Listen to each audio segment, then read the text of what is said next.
Good evening. Michael. Good evening. Ladies and gentlemen, good evening. All right. Welcome to the November 25th, 2025 Millbrae City Council meeting. I'd like to call the meeting to order at 7:01 p.m. City Clerk, would you please do a roll call? Councilmember Nguyen. Here. Councilmember Riley. Here. Councilmember Rinaldi. Present. Vice Mayor Holliber. Present. Mayor Fun. Here. All members of City Council are present. Thank you so much. And for those who are able, would you please stand and join me for the Pledge of Allegiance?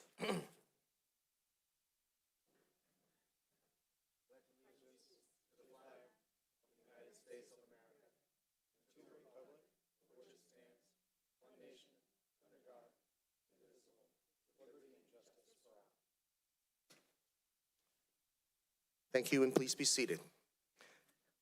We begin the meeting tonight. We don't have any ceremonial presentation this evening, so we begin the meeting this evening with the agenda overview and staff briefing. And we have our City Manager, Tom Williams. Would you please provide a City Manager update, followed by our City Attorney, Lori Liu, on the report out later on. Yes, thank you, Mr. Mayor. Good evening to you, members of the City Council and members of the public. Tom Williams, City Manager. So just a quick update this evening, starting with the first slide.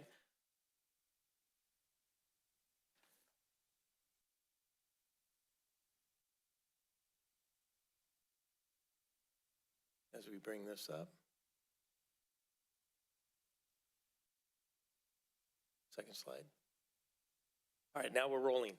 All right, I just wanted to report to the City Council and the community that Thursday, December 4th at 6 p.m., the City County Association of Governments, known as CCAG, is conducting a study to determine how accessibility, safety, and connectivity may be improved for pedestrians, automobile drivers, and bicyclists on El Camino Real. This was a grant actually from then Assembly Member Kevin Mullen for this study, and it's a joint study between Millbrae and the City of San Bruno. And so the purpose of the meeting that CCAG is hosting, it is for residents to ask questions, share their experience with transportation safety problems on El Camino. The meeting will be held virtually. It can be accessed via the city's website and also CCAG's website on the meeting agenda. It's also up here if anybody would like to write that down. But like I said, you can access this via the city's website or CCAG's website for their agenda. But it's Thursday, December 4th at 6 p.m. Very important meeting to hear feedback on safety concerns of residents of Millbrae as this study, multimodal study on El Camino Real, gets kicked off. And you can always contact my office or the city clerk's office for further information. Then coming up Friday, December 5th at 3:30 p.m., we have our ribbon cutting for the newly renovated neighborhood park at Bayside Manor. This will provide refreshments, commemorative mementos for the event. But if you haven't seen this park yet, it's fantastic. It's actually our first exclusive dog park for the neighborhood and provides a very good example for the residents to take a look at and see how that has been integrated into this park. So it's looking very good. It's ready to go. So Friday, December 5th at 3:30 p.m. Gives us about an hour and a half of daylight before the sun goes down. And we hope to see everybody. And it really turned out nice. So something that we can all be very proud of. Next, we have our Community Shred Day. This is Saturday, the following day, December 6th, from 8 a.m. to 12 p.m. in the Millbrae parking lot. This is open to all Millbrae residents and community members. You can bring in material that you would like shredded to dispose of. Saturday, December 6th, the Millbrae Library parking lot, which is the upper parking lot next to the library. So hope everybody that needs this service is able to attend. So 8 a.m. to 12 p.m., Shred Day, December 6th. Next is our upcoming, also that evening is our upcoming tree lighting, but also Pictures with Santa from 2 p.m. to 4 p.m. This will be at the Millbrae Gazebo, which is on Library Lane just to the north of the library itself. So this is always a fun event. It's animal-friendly, pet-friendly, always get a big turnout every year. So Pictures with Santa, 2 p.m. to 4 p.m. at the gazebo on Library Lane. And then following that, at 5 p.m., we have our annual holiday tree lighting.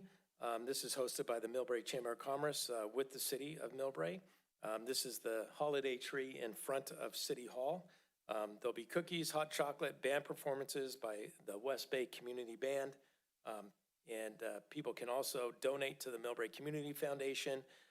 If you go on the Millbrae Community Foundation site, you can order a holiday star ornament that is placed on the tree and decorated. And again, this is a nice fundraising for the Millbrae Community Foundation. So holiday tree lighting, we had a huge crowd last year, and great event starting at 5 p.m. in front of City Hall. Then the following Friday, Millbrae goes to the movies. This will be an indoor at the Millbrae Recreation Center, The Grinch That Stole Christmas. Again, Friday, December 12th, 6:30 p.m. Again, family friendly, great for the kids. So please, free movie, free event, December 12th, 6:30 p.m. at the Great Hall at the Millbrae Recreation Center is our movie night. And then we wanted to just highlight, this is a great story, that the Green Business Program that City Council may be familiar with. We wanted to recognize the certified green businesses here in the city of Millbrae for their outstanding participation. Of the 63 businesses that were certified as green businesses in San Mateo County, 12 of them, 12 out of the 63 countywide, are here in the city of Millbrae. So it's pretty significant. Millbrae businesses represented 32% of all the county certifications and utilized 28% of the program's total rebate funds. So to learn more about the program, you can visit the Sustainable Business page on our city website. But these are the businesses here that we wanted to recognize. Green Hills Elementary School, Co-Chair Dance and Yoga, One Martial Arts, DD Boutique, Nam Nam Bistro, Jeet Singh, Rosewood Furniture and Art, Taylor Middle School, Happy Place Restaurant, Marion Feingold Real Estate Appraisal, Naked Fish, and the Water Lounge Spa. So these are the businesses, and they're recognized for waste efficiency, energy efficiency, waste stream management. They sign up and recognize. So this is actually a very big deal in the environmental world, and wanted to recognize those businesses for the great effort. And Mayor, that sums up a very quick overview of what's happening.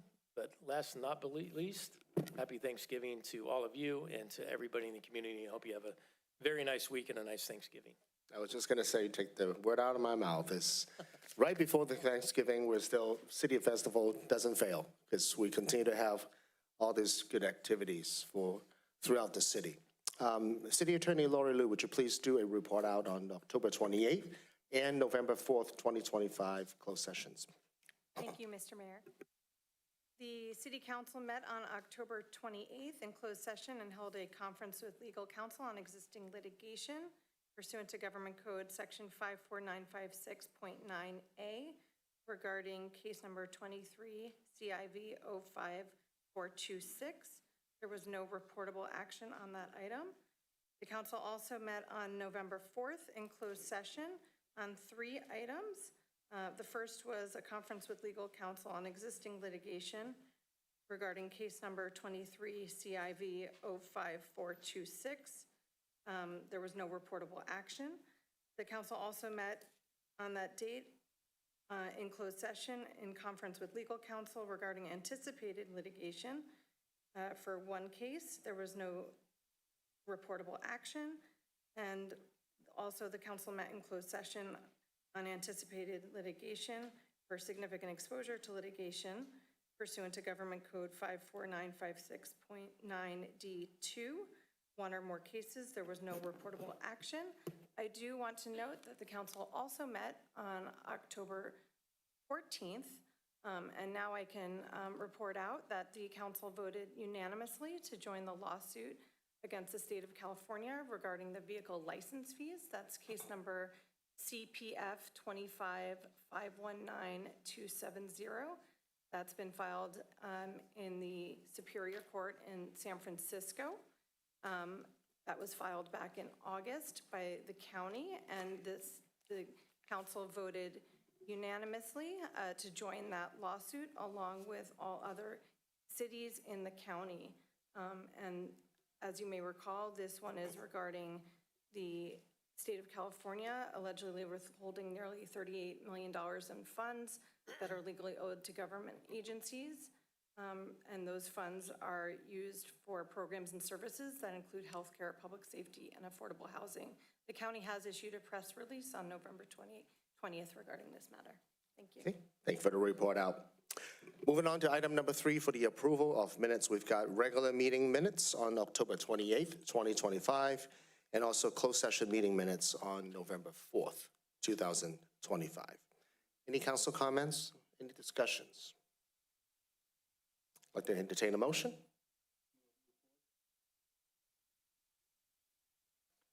Okay, here we go. We got a motion from Councilman Rinaldi and a second from Councilmember Nguyen. Final comments? Your votes, please.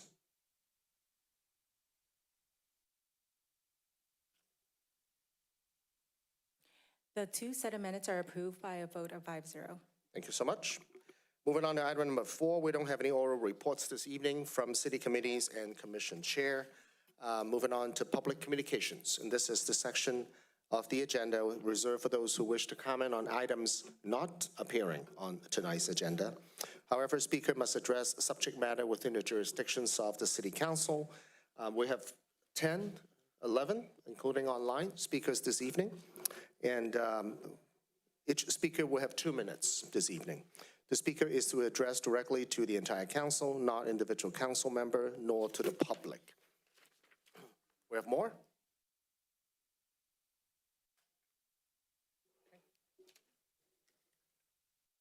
All right.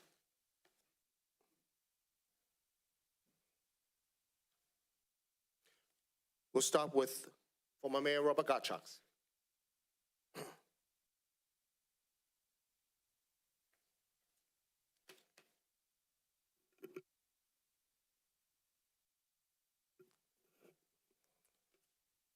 Good evening, Council, Mayor, Vice Mayor, and Council members. Pardon me as I grope through my notes here. I cleverly left the typed version safely at home. But I wish to speak on 2 topics. I'm among a group of people who have been working for years to achieve a Hanyu garden at the corner of Millbrae and Magnolia Avenues. This concept has been approved by the Sister Cities Commission twice, and soon will go before the Parks and Recreation Commission, where we expect it to be approved.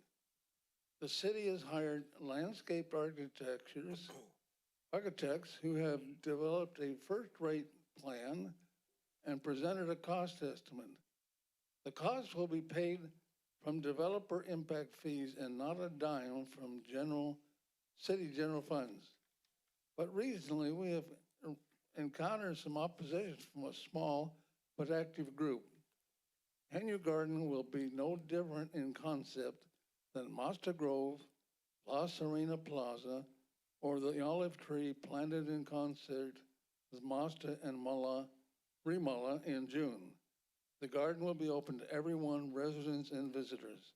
There is no legitimate reason to not approve this plan. Okay, topic 2.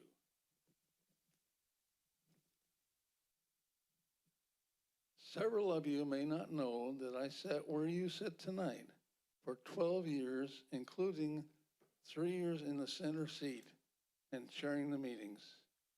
One of the annual proceedings I take seriously is the installation of the mayor and vice mayor.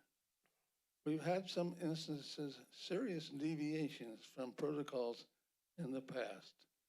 In October, Ruben Holliber and Steve Rinaldi were presented as the members slated to be installed as mayor and vice mayor on December 9th. Mr. Gottschalk? Mr. Gottschalk, thank you so much. We have Thank 2 you for your minutes. time. Thank you. Louise Tolley, please.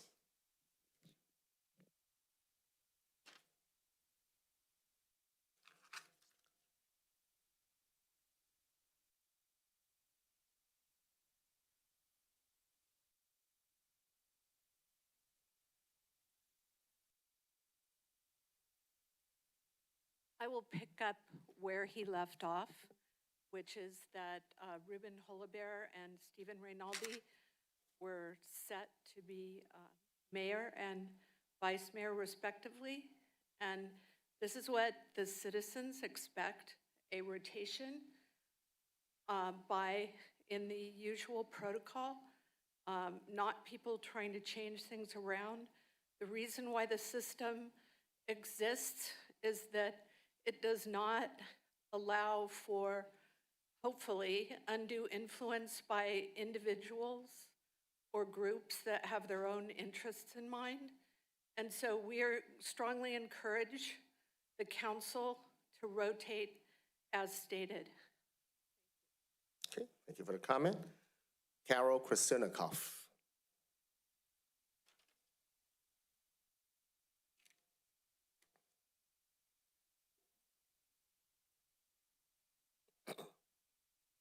Hello, Carol Krasilnikoff, hello. I also would like the rotation to go as it should, with Ruben being the mayor and Stephen the vice mayor. And I would like to say that Stephen has been very receptive. I have emailed all the council, and he's the only one I've heard back from.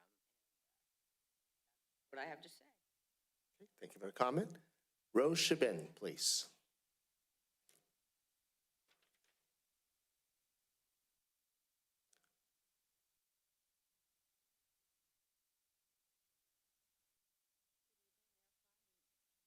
Thank you. Good evening, Mayor Fung and City Council members. My name is Rose Shubin.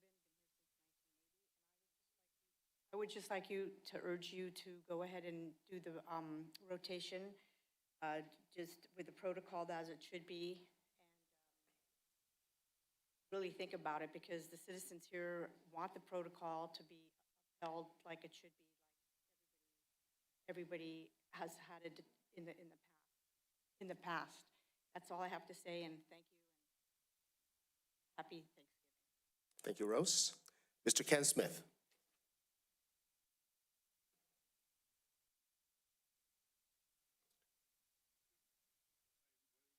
I'd like to thank our council members for all the hard work that you do every single day. It's a very tough job.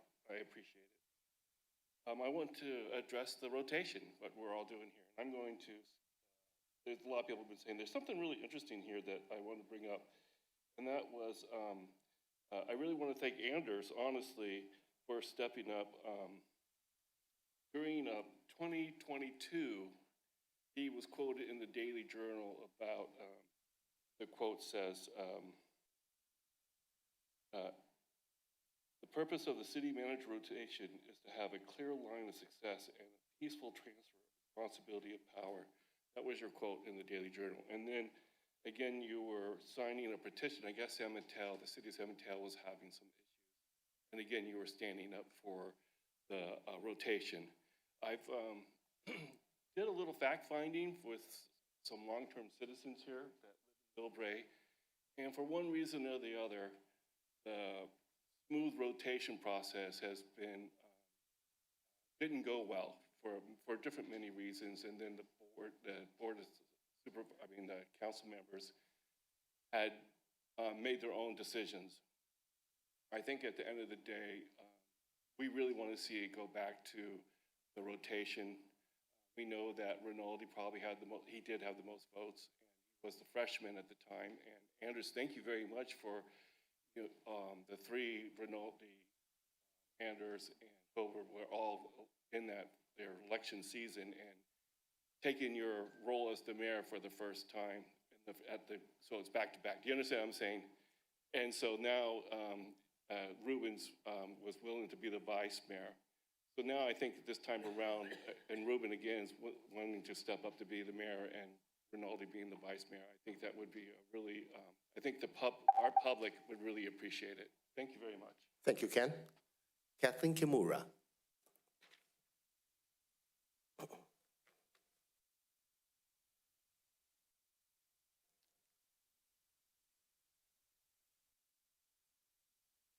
Good evening, Mayor and Council members, and I too would like to thank the Mayor and the Council for all the work that they've done for the city this year. I'd also like to thank you again for the great support you gave our Millbrae Japanese Culture Festival back in October. And I also am looking forward to the rotation of council next month, and also expect the council to follow the protocol which was unanimously approved by all of you last year, thereby electing Vice Mayor Rubin as mayor and duly elected council member Stephen Rinaldi as vice mayor. Thank you very much. Thank you, Kathleen. Bob Miller?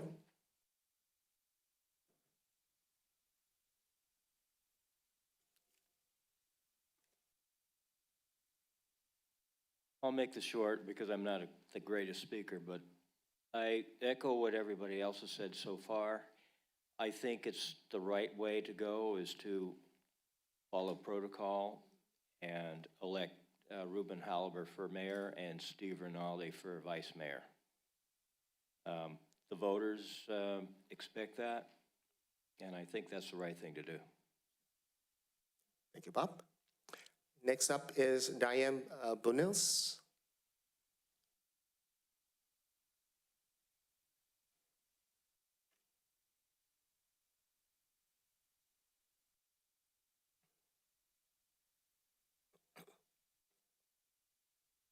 I guess I echo what everybody else has been saying.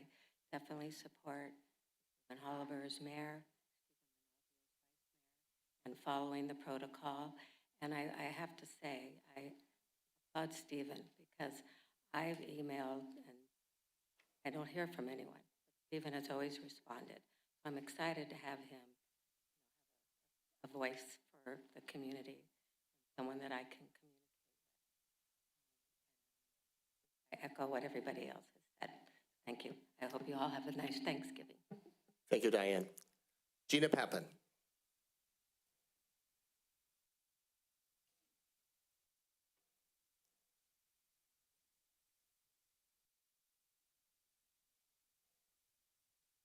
Good evening, Mayor, Vice Mayor, and council members. My name is Gina Pappen. I served also 12 years on this city council, being elected by the people each and every time as the top vote getter throughout this city.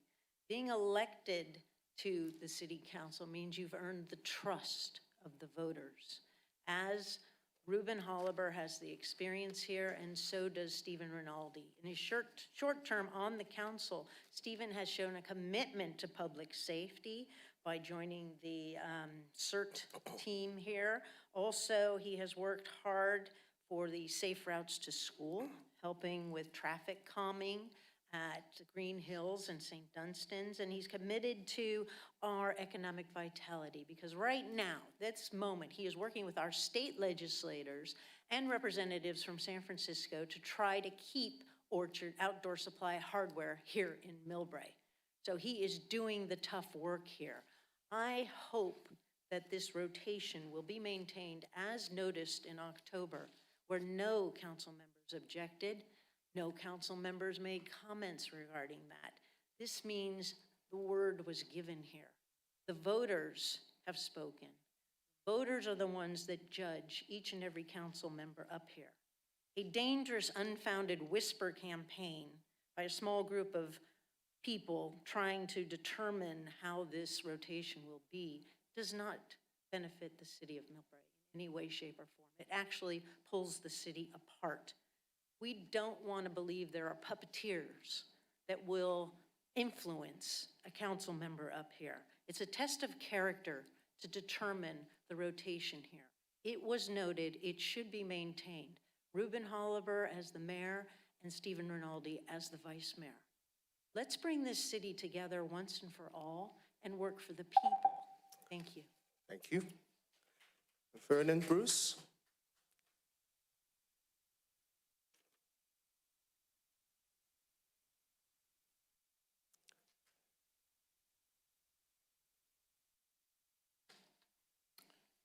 Good evening, Mayor Fung and fellow council members. Here. Sorry, this one won't be quite as controversial. I thought it would be, but it's not. This is regarding parking again. I'll make it as short as I can. It's good to have you. Anyway, I've addressed you a few times over the last few years, as you know. Still 4 parklets there here in Millbrae, and I understand there's apparently a California state law that will allow them to stay, but I would like you to please consider restricting them as much as you can. Building the parking garage that was originally planned about 70 years ago on Magnolia, and readdressing the somewhat excessive number of electric charging stations taking up parking, assess how much they're used versus how much they could be used for regular parking. And I have some signatures that here to, I'll give to the city clerk on an unofficial, probably not legal petition, but it addresses our concerns. Thank you. Thank you, Vern. Gail Grinsell, please.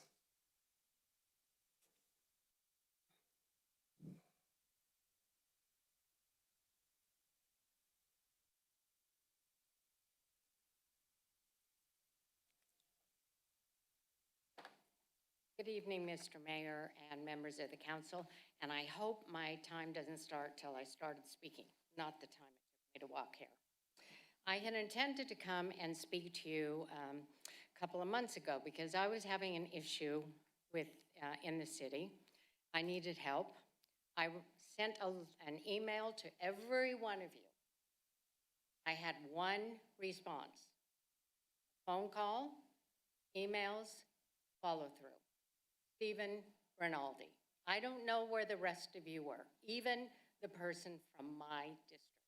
I was extremely disappointed because I always think of Millbrae as a town where citizens have input, and the council works to serve us, not people who live somewhere else, not the state, not the county, but the residents.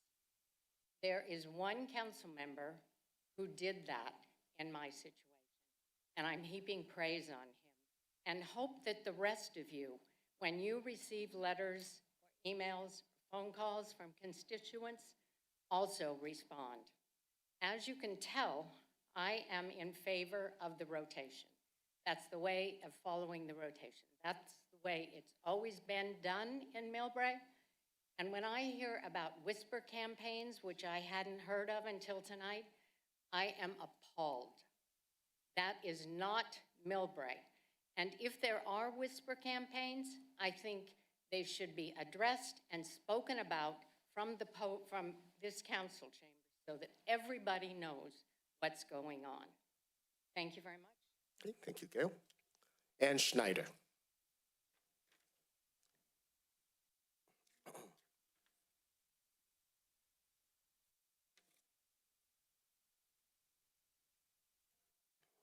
This is Bosco. Am I still 2 minutes?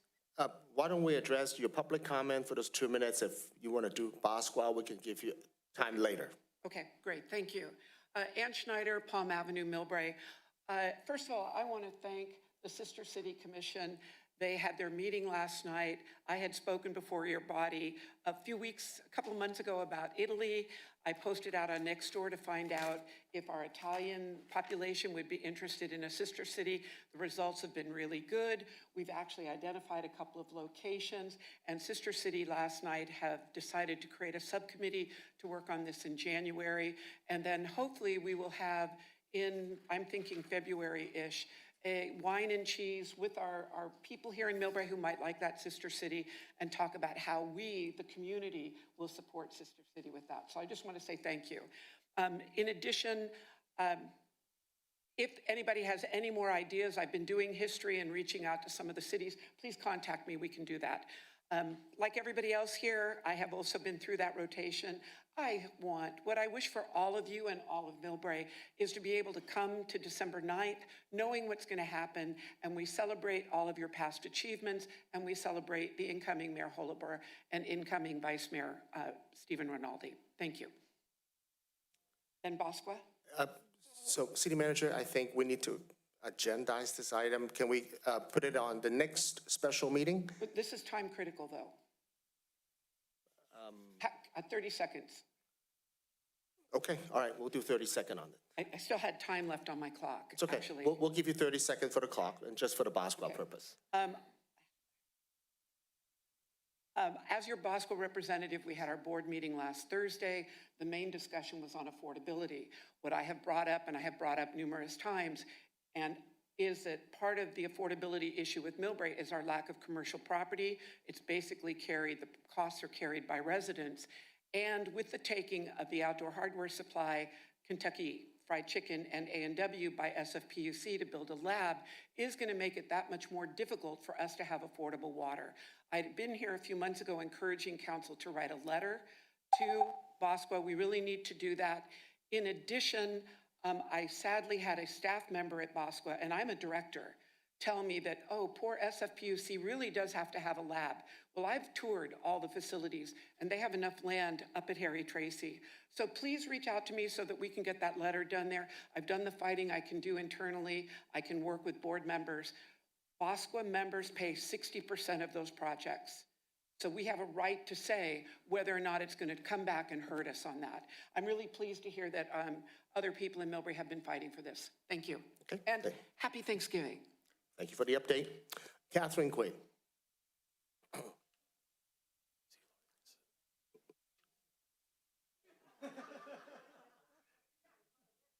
Walk carefully.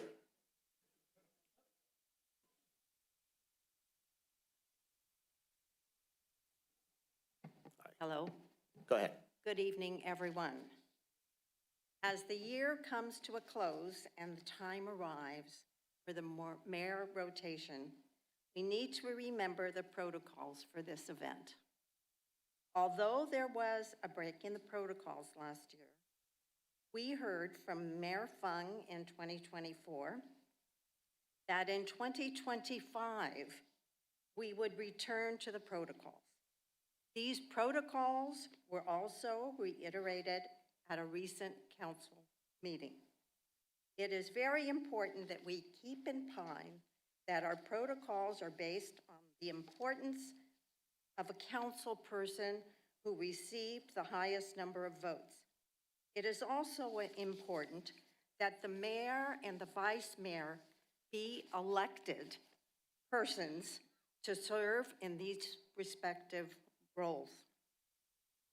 These positions are not for appointed councilpersons. Councilpersons will be re-elected next year, and they will have their turn. So thank you for listening to me. I've been around with all of these people, and Robert was fantastic. Oh, Gina was fantastic. And my husband helped me with this today, so we did it together. Thank you very much for your time, and I hope you vote the right way. Like Ann said, it's always used to be a night of celebration because everyone already knew what was going to happen. And it seems like I just don't know. So hopefully everything goes according to protocol. Thank you, Kathy. Mary Ann Kong, please. And then we'll move on to online speaker after.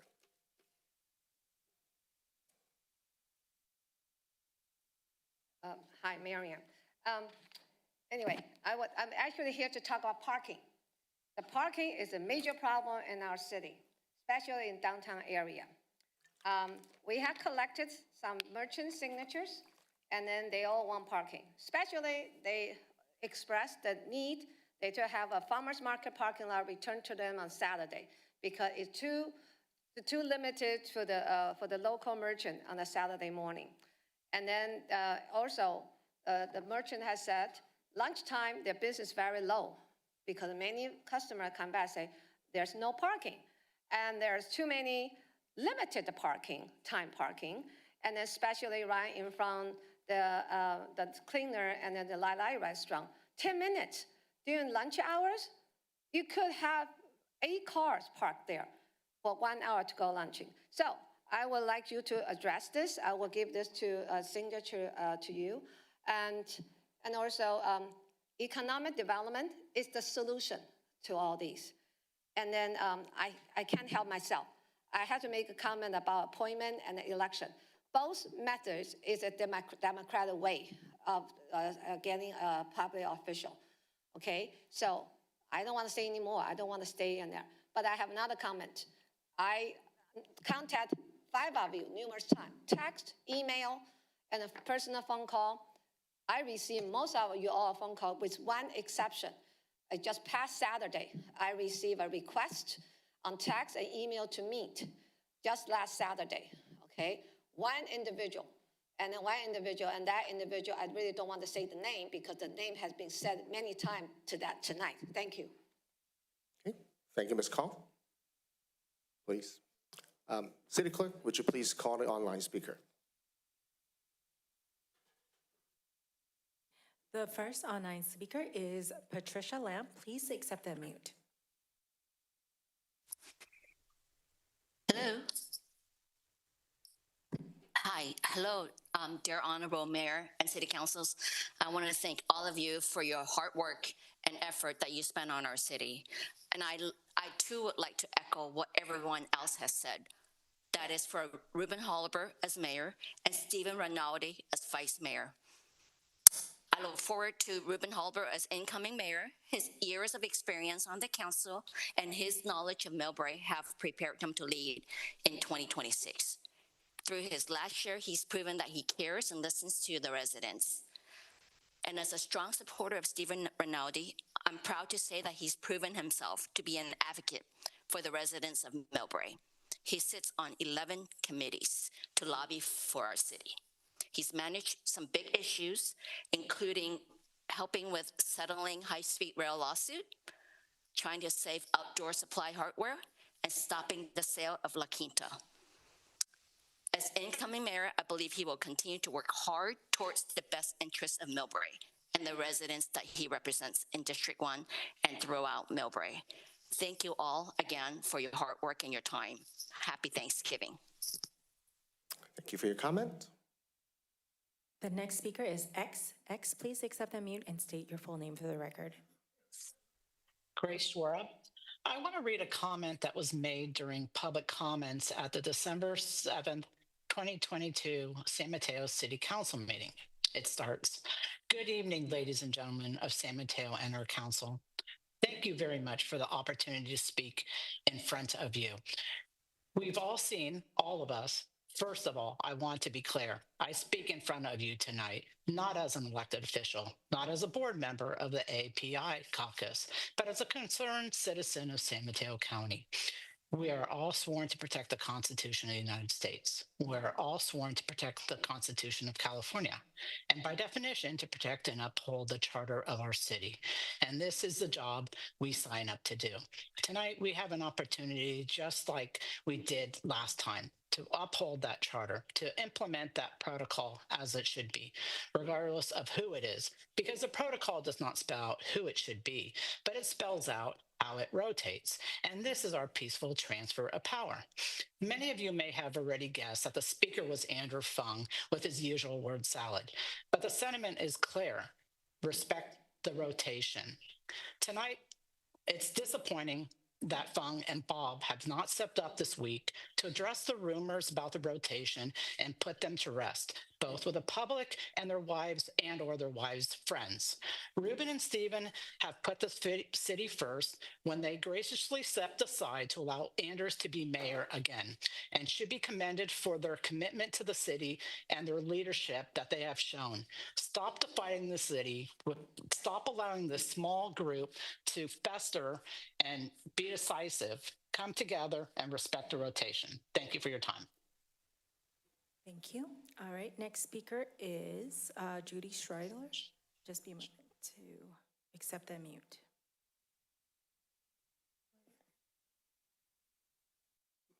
Judy, please go ahead and speak.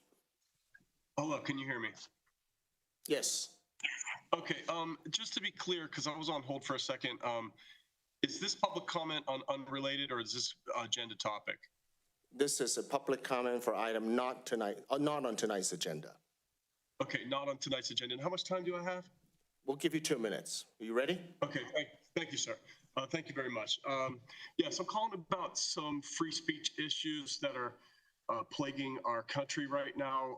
And please refrain from being too sensitive to words you may not appreciate. The First Amendment allows me to use language to make my point.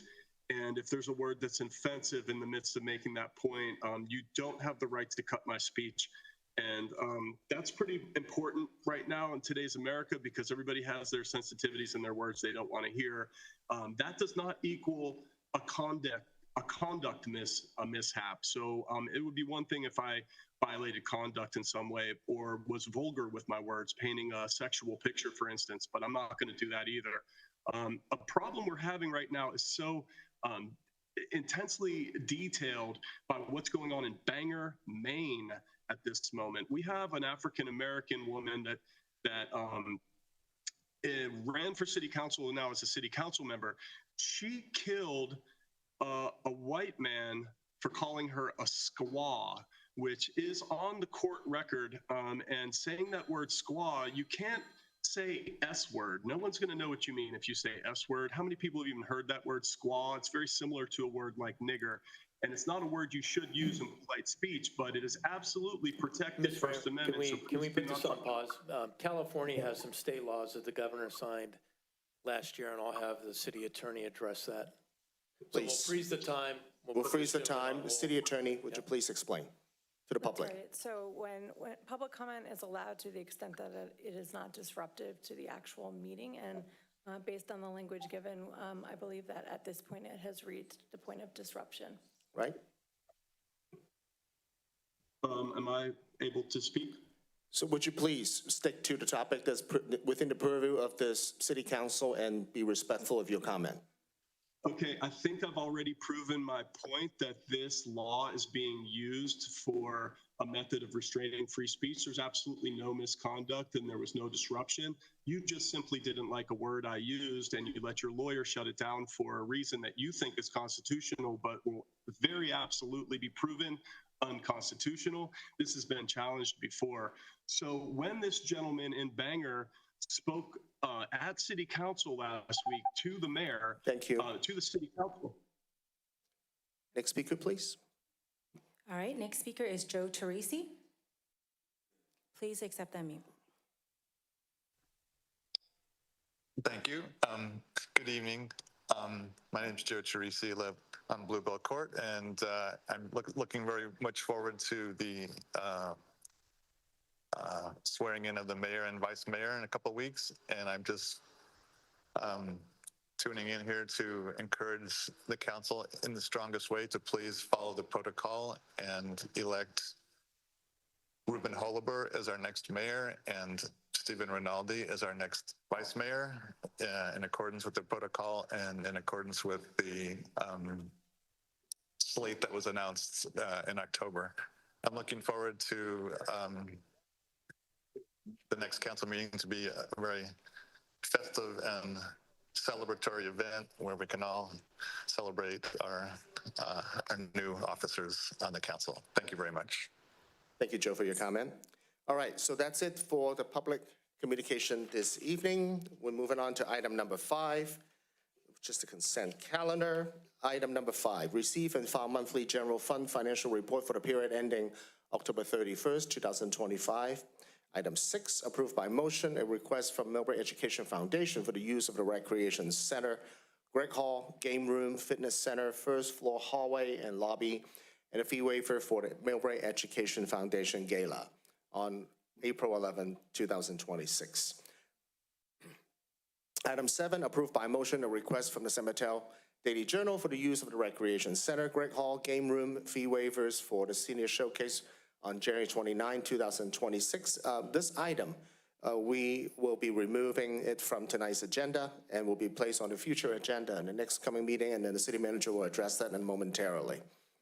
Item number 8, adoption of a resolution authorizing city manager or designee to execute supplement number 1 to a master funding agreement with the Metropolitan Transportation Commission for the El Camino Real Streetscape Plan implementation. City Manager, would you please explain a little bit about on item number 7? Yes, Mr. Mayor, thank you. Item number 7, we would like to remove from the agenda so it will not be heard this evening due to the fact that the San Mateo Daily Journal is not a nonprofit organization, and so the City Council does not waive fees for for-profit entities. However, this is a very successful program, so we're going to bring back to the city council actually an agreement, a participation and joint use agreement with the Daily Journal for a different action than what's on tonight's agenda. So that's the purpose for this removal. Okay, thank you for the clarification. So removing item number 7 from tonight's agenda. So that leaves item 5, 6, and 8. Does anyone want to pull any item from the consent calendar? Any public comment on 5, 6, and 8? Seeing none, happy to entertain a motion. Mayor, Yes. there is a hand raised. Oh, there's a hand raised. Okay, go ahead. We'll take, let's confirm that this is for item 5, 6, or 8. Speaker, are you speaking on any of the items on consent? Which item would you like to speak on? Speak on your fucking chink. Okay, we'll terminate. I pressed it. We'll just terminate that. I'd just like to make sure that everybody understands that public comment requires civility and be respectful in this chamber. All right. Any other, you have a comment?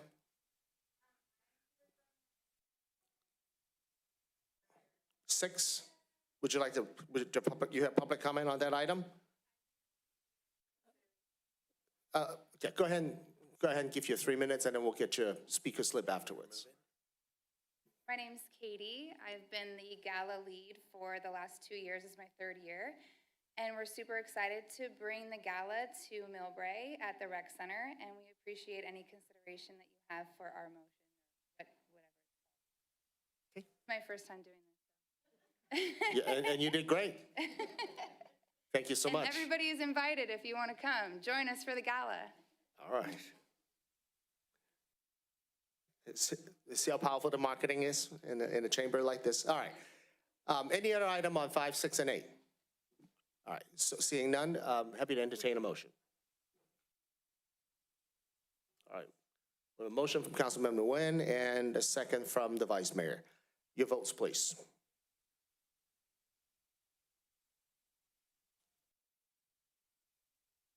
Consent items 5, 6, and 8 are approved by a vote of 5-0. Okay, thank you so much.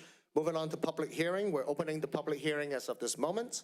And public hearing to item number 9, it's a public hearing to adopt a resolution making findings that local amendments are necessary due to local climatic, geological, topographical conditions, waive the second reading and adopt an ordinance amending Title 9 of the Millbrae Municipal Code, adopting by reference the 2025 California Building Standard Code and the 2025 Administrative Code. City Manager, would you please? Thank you, Mr. Mayor. I'd just like to introduce our Community Development Director, Mr. Andy Mogensen, for the staff presentation. Director Mogensen. Good evening. You may remember this item from our prior City Council meeting in October. Typically, we do, this is the adoption of the new 2025 California building codes that will take effect in January 1st. Typically, we do these items as a second reading, but state law requires us to bring this back as a public hearing tonight for second reading. Next slide, please. So as I mentioned, in October, the council heard and waived the first reading of this ordinance to introduce the new California Building and Fire Code. And as I said, it's to be noticed and returned as a public hearing, which is why we're here tonight. Next slide. The state law requires that these state model building codes be updated every 3 years. We're here at the end of our 3-year cycle. We come here with this to you every 3 years. And whether or not we adopt them, they will become the default code of the city of Millbrae effective January 1st, 2026. Next slide, please. What our item tonight also does is it carries forward without modification our existing local amendments. Those include our time limitations for applications and permit expirations, our general regulations chapter, our energy code and green building code, and our automatic fire sprinkler regulations that are enforced by Central County. And I would like to add that we're joined here with by our fire marshal and our deputy fire marshal this evening, and I appreciate their attendance. Thank you so much. Next slide, please. So these existing local amendments are being carried forward. They are accompanied by a resolution with findings determining that they are reasonably necessary and justified. And as I also mentioned earlier, this is a public hearing. So far, we have not received any public comments on this item. Next slide. This ordinance, the adoption of our new building codes are exempt from CEQA. Next slide. And with that, our recommendation tonight is to adopt the resolution with findings, waive the second reading, and adopt the ordinance amending Title IX of the Municipal Code by referencing the 2025 California Building Standards. Happy to answer any questions. Comments from this council? Questions for our director? Anyone? No? Okay. We open a public hearing. Do we have any public comment on item number 9? We have one online. We do. The name is George Lance. Please accept and mute.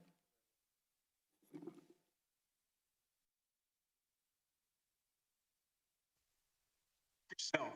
You fucking said. Turn it off. So I'm just going to make a comment. Yes. That if speakers are disruptive to the meeting, they should be provided a warning that they should no longer, that if they continue this behavior, they will be asked to stop or they will be muted. And just as a reminder, we will not tolerate harassment or discrimination against any protected class. However, we do understand that all speakers retain First Amendment rights, and we want to make sure that we have the expectations that no actual disruptions will be tolerated. Okay, thank you, City Attorney, for that clarification. All right, so that brings to the end the public comment on this item. Any other questions or comment from the council on this one?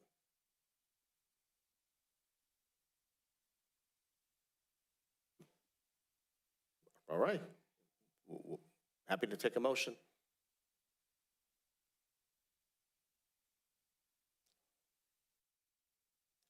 All right, we have a motion from the Vice Mayor and a second from Councilmember O'Nally. Any final comments? All right, your votes, please.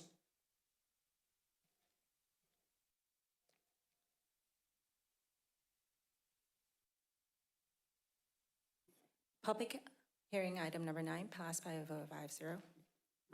Before we start item number 10, I just want to, City Clerk, I'd like you to do a little bit of a screening on some of the new online speakers that comes up with new names, just so that we are, protecting the public here a little bit. I think we're seeing some new names being signed up as we speak. So we just got to be extra Sure. So careful about that. I would advise that the speakers should be allowed to speak, and if they do go into territory that is disruptive, they should be provided a warning, and if they do not heed that warning, then they may be muted. That is the protocol that I recommend. Okay, all right. Guess we've seen 2 instances of this being very deliberate, kind of a Zoom bomber, so. Yeah, I wouldn't just. All right, well, we'll tread carefully here. I understand your recommendation, but I think we also need to provide, some safeguard for the public here. This is the Chamber for People's Business, and everybody need to be respectful. All right, and so item number 10, waive the first reading and introduce an ordinance amending Chapter 1005, zoning of Title 10 of the Millbrae Municipal Code regarding density bonus to allow local density bonus incentives, in addition to incentives provided by the state density bonus law. Mr. Wilkinson? Hi, good evening. So for the next item on our local density bonus ordinance, I want to introduce you Zare Marin from Harrison Associates. Harrison Associates has been working with the council and the city on this ordinance for some time now, and they helped draft the item that's before you today. Zare is going to be giving the presentation, and I will be here also to assist. Yes, thank you, Andy. And just confirming you all can hear me and can see the slide deck. Yeah, we hear you just fine, Mr. Marin. Thank you. Great, thank you. So good evening, esteemed members of the City Council. As Andy mentioned, my name is Zare Marin. I am a project manager with the consulting firm Harrison Associates. The city engaged our firm to analyze a local density bonus incentive the city can provide in addition to density bonus provided by state law. I'm here tonight to provide an overview of this local density bonus program, which, through your approval, would be codified through an amendment to the city's density bonus ordinance. To start, a brief reminder of what density bonus is, and here there are 3 important things to consider. First, density bonus is an incentive that allows developers to build more market rate units on a housing project in exchange for making a portion of all units affordable. Breaking down the 2 components of density and bonus, density means more units allowed on a site, even more than what the city might regularly allow through its zoning. Bonus comes in the form of being able to build more market rate housing units only in exchange for including some affordable income restricted units. The bonus is calculated based on the number of total units proposed for the project before the bonus is applied.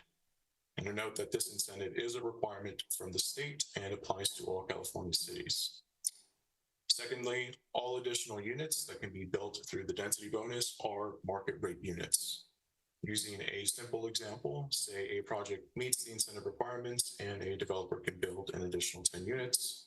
All of those 10 units can be built as market rate, and there is no requirement to make any of them affordable or income restricted. And importantly, that factor is built into state law. Lastly, the benefit of this incentive is that the revenue on the additional market rate units can help offset the cost of affordable units, which generate significantly less revenues for projects. The idea is to help make the economics of housing projects work. The incentive allows developers to balance the cost of providing affordable units with the higher profits on a larger amount of market rate units. Those higher profits can also help offset the cost of lot consolidation, an expensive and time-consuming endeavor that helps developers achieve economies of scale to help build housing. This is especially salient for the city, where there exist many smaller lots within the boundaries of where this local density bonus policy would apply. Ultimately, the goal is to incentivize overall housing development and increase housing supply within the city. Next, a brief reminder of what inclusionary or affordable housing is. And starting with basics, inclusionary and affordable housing are effectively the same thing for purposes of tonight's conversation. Cities can create requirements for the inclusion of affordable housing in housing projects. This is called an inclusionary housing requirement. And the way we see that play out is that housing projects must make a certain percentage of units within the project affordable. The city requires this for all projects except those with 10 or less units. Those projects are able to pay a fee to the city if a developer does not wish to include any affordable units. And again, that's only for projects that are 10 or less units. An important note, the city's affordable housing requirements depends on the type of project being examined. For ownership projects or a project where units will be made available for sale, the requirement is that 50% of units be affordable to households with moderate incomes. For rental projects, the city requires that 10% of units be affordable to very low-income households and 5% to low-income households. These affordable units could only produce below market rents up to certain levels that are determined by the state annually. Taking a step back, we're discussing these requirements because they tie directly to the structure of the proposed city density bonus program. The proposed local density bonus is structured to make meeting these existing requirements more appealing to developers. This in turn helps the city ensure that necessary affordable and market rate housing units are constructed. Here we provide background on how this initiative has progressed.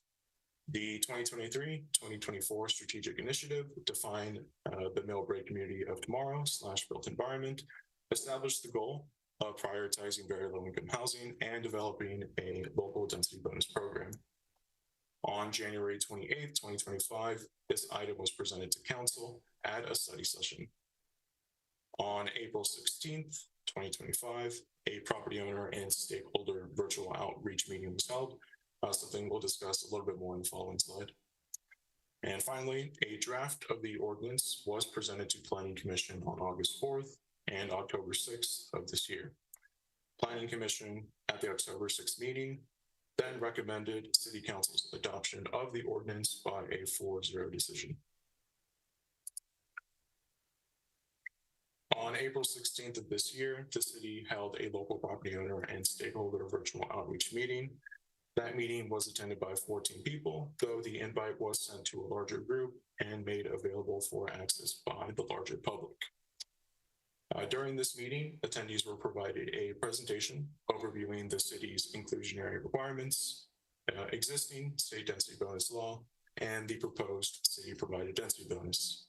Examples of rental and ownership developments were shared to illustrate how the city-provided density bonus would both complement what is provided by state law and enhance the financial feasibility of proposed housing developments.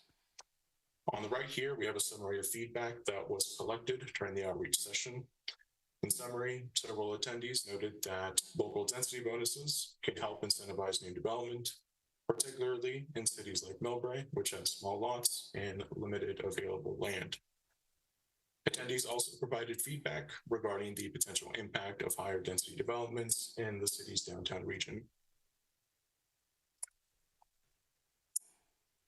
Okay, so before presenting the proposed city density bonus policy, we first need to understand a nuance regarding the state density bonus law.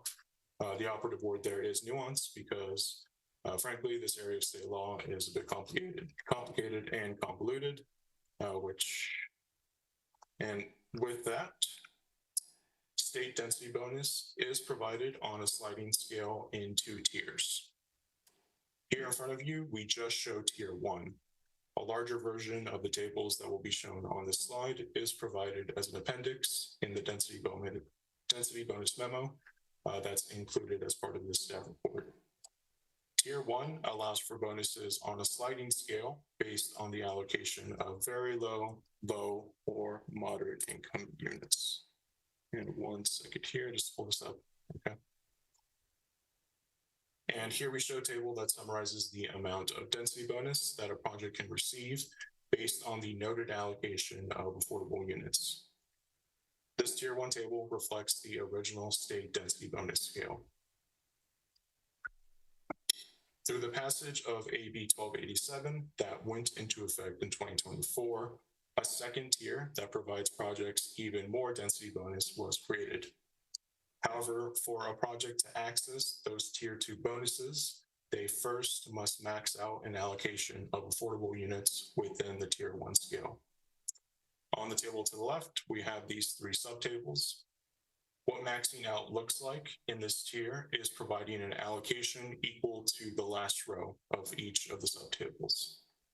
Tying that to specific numbers, that means for a project to access tier 2 state density bonus, they must first allocate either 15% of units as very low, 24% of units as low, or 44% of units as moderate. And for the moderate portion, note that this only applies to ownership projects, not rental. That is how state density bonus law is written. So once a project maxes out an allocation within one of these categories, a project can then access tier 2 by allocating additional units as affordable. Of note, tier 2 only provides additional density bonus for an additional allocation of very low income units and moderate income units. The second tier does not specify any additional bonus through the allocation of low income units. That gap in the low income category is something we kept in mind with the structure of the proposed city density bonus policy.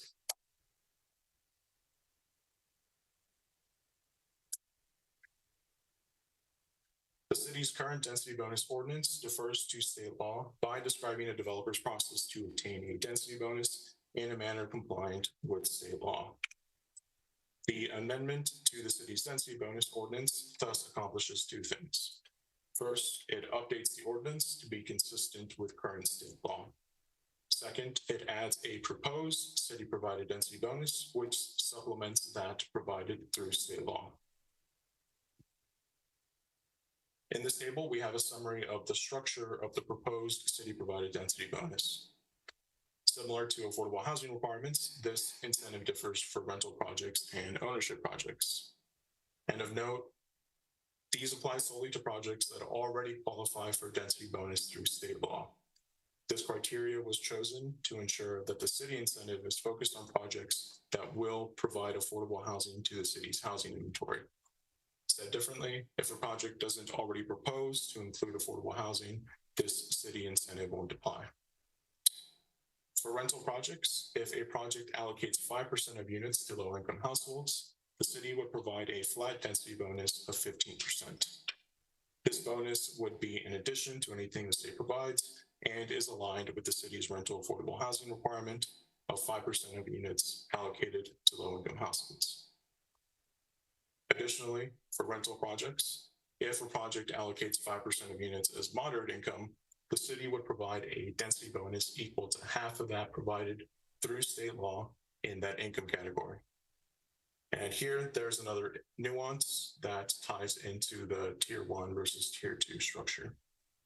The city density bonus for moderate income units within the rental category is calculated based on state density bonus provided just in the tier 2 category.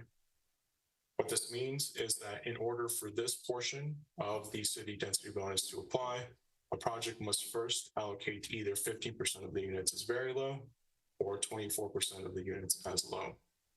Said differently, this portion of the policy focuses on moderate income units, but requires the inclusion of very low or low income units in a way that does exceed the city's requirements for rental projects. For ownership projects, if a project allocates 15% of units to moderate income households, the city would provide a density bonus equal to that provided through state law in that income category.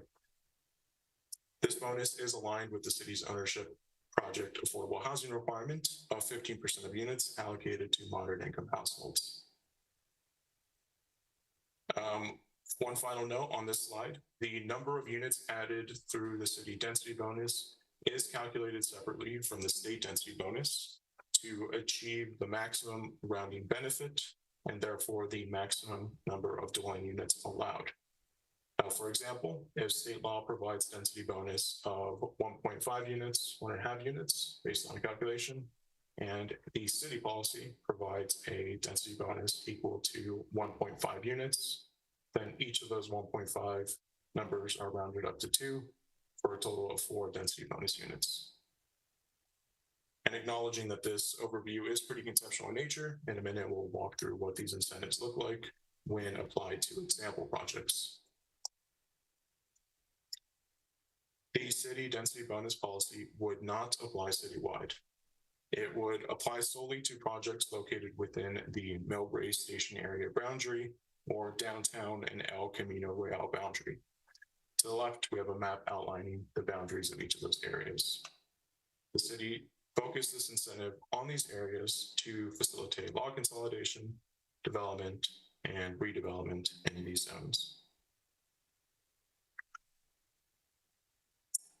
On the following slides, we'll provide examples that illustrate the city's proposed incentive through 2 example housing projects. For the first example, we're using a 10-unit for sale project. And for the second example, we're using a 100-unit rental project. Full disclosure, these are round, simplistic numbers that we're using to show what the city's incentive would look like. But each property and each site is unique, and the number and type of units that make sense to build can vary significantly from site to site. So first, we'll start with an example ownership or for sale project. And a reminder that for ownership projects, the city requires that 15% of units be affordable at the moderate income level. And I'll bring your attention down to this table. Again, this is a 10-unit ownership project.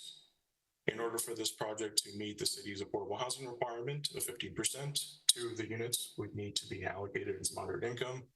The math there being 10 times 15, 1.5 units. We need to round that up rather than down in order to meet the requirement. And the remainder of the units would be market rate. So through this moderate income unit allocation, state density bonus law would allow this project to build 2 additional market rate units. Through the structure of the proposed city density bonus policy, that number would be matched. So the project could build an additional 2 market rate units. So in total, between the state density bonus and the proposed city density bonus, the unit count for this project goes from 2 moderate income units and 8 market rate units to keeping the moderate income unit allocation, or rather the number the same, and increasing the allowable market rate units to 12 from 8. And showing here again that the 20% moderate income unit allocation allows the project to build 2 extra market rate units through state law and 2 extra market rate units through the city incentive. And this is especially important because of the price differential that we see between a market rate unit and what would be a for sale moderate income unit. And happy to take additional questions on this after we finish going through those slides, but just noting now that through a study that Harrison Associates completed for the city earlier this year, we identified that average housing prices in the city are well north of about 1.5 million per housing unit, and that's your market rate unit. If the pricing for that were to be adjusted in order to become a moderate income unit, then you would see the sales price for that moderate income unit be equal to about 40 to 50% of that of the market rate unit. So these moderate income units would produce revenues that are 50 to 60% less than each market rate unit. But moving on to our example project, this one is a bit more involved. A reminder that for rental projects, the city requires that 10% of units be affordable at the very low income level and 5% at the low income level. Bringing your attention down to this first portion of the table, we're looking at an example rental project that is 100 units. This project is assumed to allocate 15% of their units as very low, 5% is low, 5% is moderate, and the remainder is market rate. Acknowledging that the very low income allocation here is above the city's requirement of 10%. And the reason for that is because the structure of the state density bonus provides significant incentive for projects to allocate a larger percentage of units as very low. Through this 15% very low income allocation, this project is able to access significantly larger amounts of density bonus provided by the state. The 5% low income allocation is in alignment with the city's requirement. And the 5% moderate income unit allocation, this works in tandem with the 15% very low allocation. Going back to the tier 1 and tier 2 tables that we discussed, the 15% allocation maxes out the allocation in tier 1, which allows this project to access density bonus in tier 2. And in order to access that tier 2 density bonus, that's done to this moderate income allocation. That should be made a little bit clearer when we're looking at these numbers. So looking just at the state density bonus, the allocation of very low income units and moderate income units would allow this project to build 70 additional market rate units. Through the proposed city density bonus policy, through the allocation of low income units and moderate units, the project could build up to an additional 25 market rate units. Bringing that together, looking at the state incentive and the city incentive together, this project can build up to an additional 95 market rate units, allowing the market rate unit count to increase from 75 to 170 while keeping the affordable unit count the same. And just to help bring this home, the 15% very low income unit allocation allows this project to build 50 additional market rate units through state law. That is a portion of the 70 here. The 5% low income allocation allows the project to build up to an additional 15 market rate units through the city incentive. And lastly, through the 5% moderate income allocation, the project is able to build an additional 20 market rate units through state law. and an additional 10 market rate units through the city incentive. Big picture, how will the city provided density bonus incentive help incentivize development? This policy will allow developers to build more market rate units. The additional profit from these market rate units helps cover the cost of including affordable housing in housing developments. Higher profit margins on those additional market rate units can also help offset the cost of lot consolidation. Lot consolidation is the process of gathering multiple smaller pieces of land in order to build a project on a larger piece of land. As discussed, that process can be expensive, time-consuming, and can increase development risk significantly. But the reason lot consolidation is sought is because it allows for the development of larger projects that can benefit from economies of scale. The city's policy will allow developers to generate more profit on their housing projects through building more market rate units. Additional profit translates to lower risk for developers and makes their projects more resilient to changes in market factors such as interest rates, rents, sales prices, and development costs. To help incentivize housing development, many other cities are instituting local density bonus policies that provide density bonus beyond what is provided by state law. Notably, the cities of Chico, San Diego, Long Beach, and Culver City have instituted city-specific policies that complement state law.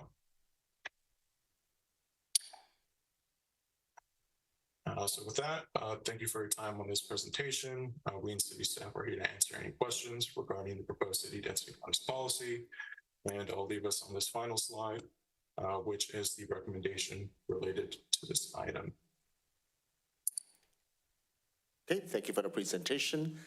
Let's start with council questions and comments, and then we'll take public, and then we'll come back. Anyone on this dais? Questions? Just like to make a quick recommendation that we move to public comment and come back to council. Well, okay.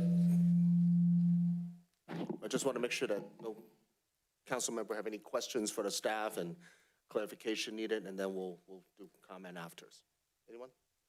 I mean, I have several comments and questions, but I'd like to hear public comment first. Okay, all right, that's fine too. Anyone else? Anyone else? Okay, all right. So we'll take public comment in chamber first, and then we'll move on to the online. Nobody? Oh, it's the next one? Okay.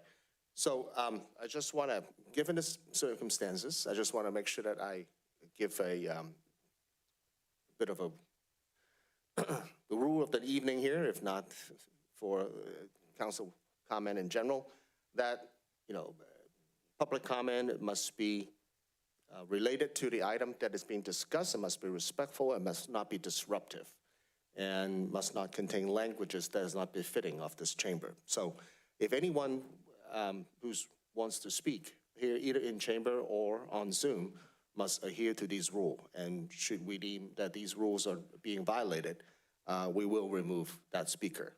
And I would just want to make sure that the council is fully aware of this and an agreement to this policy. Okay, I see nodding head. Very well. So make sure, City Clerk, you have your control on your finger. We'll try the first speaker online. But already provided the warning. The first speaker is Judith Warner. Yeah, before I get started here, maybe you could tell me how quickly you're going to end my free speech. I have a chance to speak here and make a point, and you don't get to control my words. I don't know what country you're from or what constitution you're talking about, but the Constitution doesn't let you choose words that rub you the wrong way and shut down my speech. Can I get approval from your lawyers to use my free speech in this comment right now? Do you have a comment that is related to this item? Go ahead. Yeah, related to this item is the free speech allowed to speak about this item. And if you control it because you're an authoritarian from an Asian country and you don't know the Constitution, that doesn't give the public the right to speak. So when we sue you for this disruption, we will show that the conduct disorder is yours at the chair and your lawyer's conduct. You're not giving the public a right to speak, and you don't get to choose the words we use, whether we say squaw or kike or chink faggot like you, buddy. This is a warning. We can say what we like when we're making our point. All right. So this is the type of comment that we're given a warning that has been provided at the onset of this public comment, because obviously the comment was unrelated to this item, despite the warning. So, all right. Any other public comment on this item? City Attorney, do you have a comment? So that was a disruptive comment. I would advise the speaker to remain on topic and to not be disruptive. And if the speaker continues to be disruptive, then they will be muted.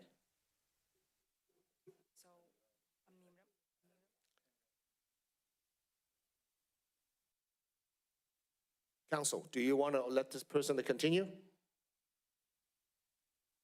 No, he's not speaking to the topic. My counsel does not want to see this to continue, so we will remove the speaker. City Clerk?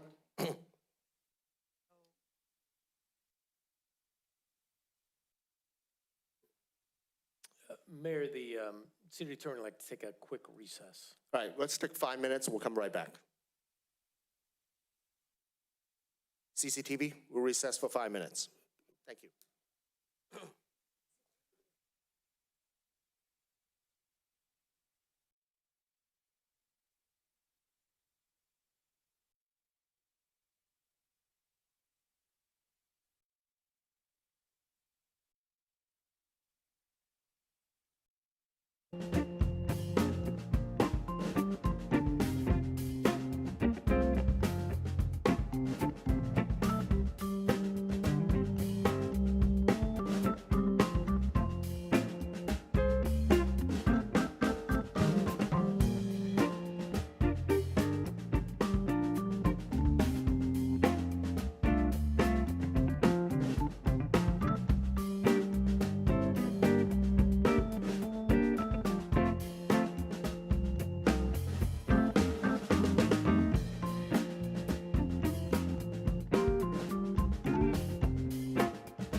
So We're ready, Mayor, Mayor. the speaker is no longer online.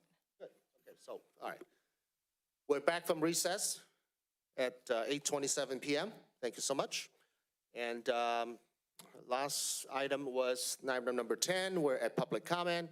Is there any other public comment on item number 10?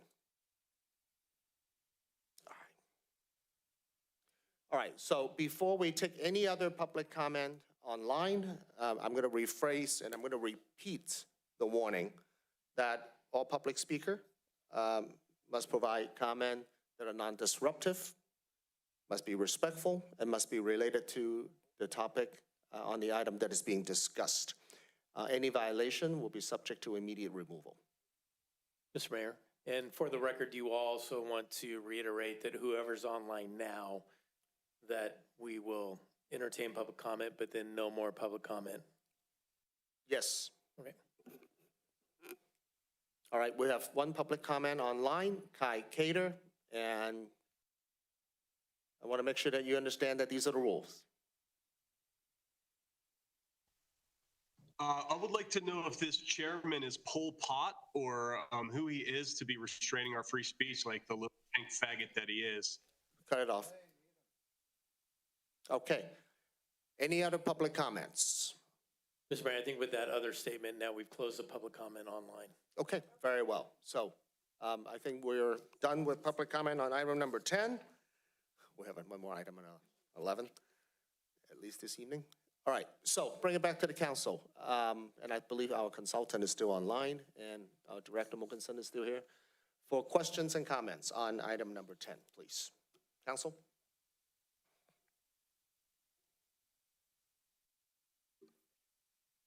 Mr. Vice Mayor. Thank you, and apologies for that, Mr. Moran. So thank you very much for the presentation. I know this is very complicated, a lot of details here. A lot of moving parts. A lot of moving parts, but I think you did your best to make it as clear as possible, and I appreciate that. Just a couple questions. Maybe if we could go back to the slide with the example of the 100-unit rental property. Yes. Okay, so just a couple of questions. Now, under the city inclusionary requirement, the requirement is 10% low, sorry, 10% very low and 5% low. If someone were to do the 15% very low, would that be enough? Or would they also need to do the low as well? I'm just saying hypothetically, if there was a project presented that was 15% very low and 0 low, does that still meet the requirement or not under city law?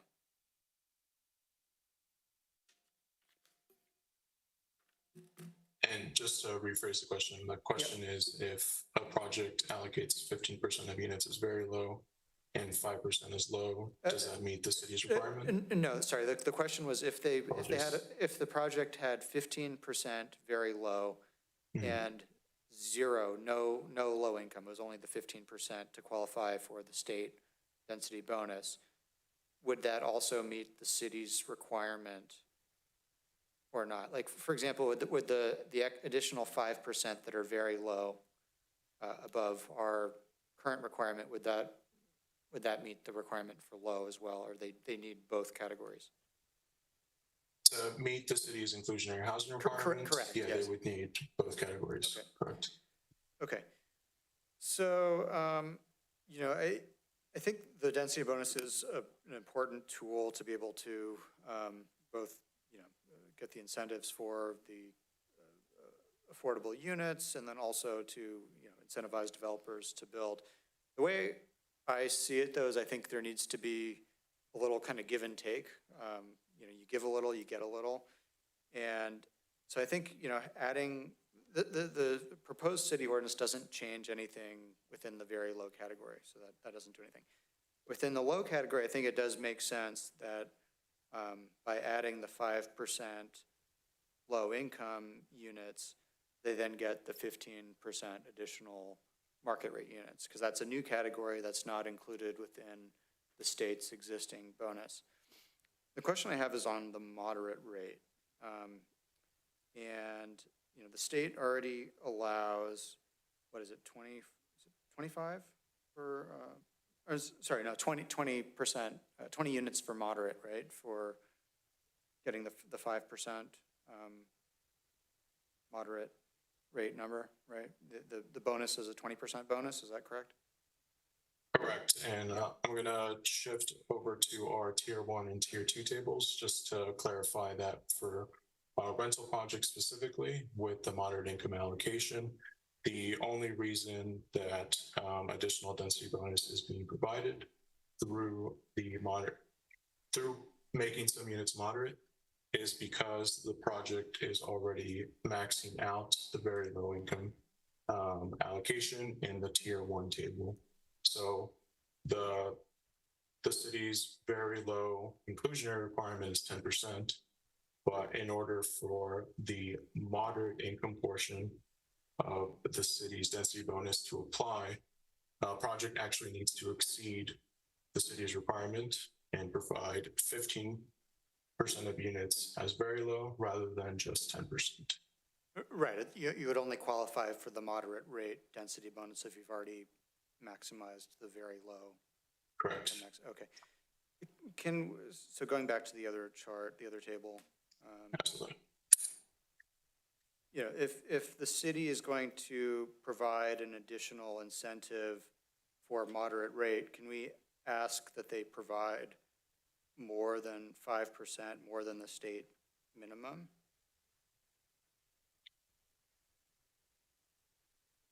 More than 5. Could you rephrase the question? Sorry. Sorry, this is complex. It's hard to articulate exactly what I'm trying to get at here.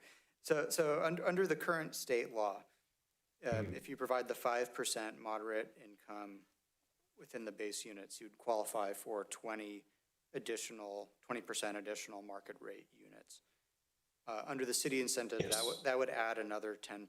So they would get basically a 30% bonus.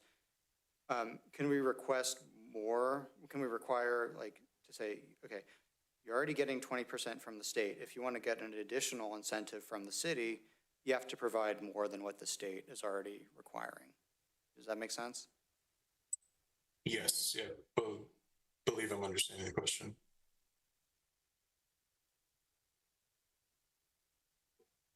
Yeah, so the state is already providing a 20% bonus for the 5% moderate rate income, moderate rate affordable units. Basically, the city is providing an additional incentive, the additional 10%, without asking the developer to do any more than what is already required under state law, correct? So I would say that for the moderate income portion of the rental for the density bonus, the city is in effect asking the project to provide affordable units in excess of what you already require, because the city's current requirement is just 10% very low. But in order for that moderate income allocation to open up any density bonus from either the state or the city, the very low income allocation needs to be 15% rather than 10. And if that didn't answer the question fully, please let me know. Sorry. Basically what I'm getting at is that for the moderate rate in particular, there's already a state density bonus of 20%, right? And under the proposed ordinance, the city would provide an additional incentive, an additional 10%. The city is not asking the developer to provide any more affordable units than what they would already need to qualify for the state density bonus of 20%. Can we require to have a city moderate rate density bonus? Can we require them to provide more moderate rate units than what is already required to get the state bonus? The city-specific portion of the density bonus could be structured that way. And I'm only hesitating because I think there could be a few ways that that could be approached.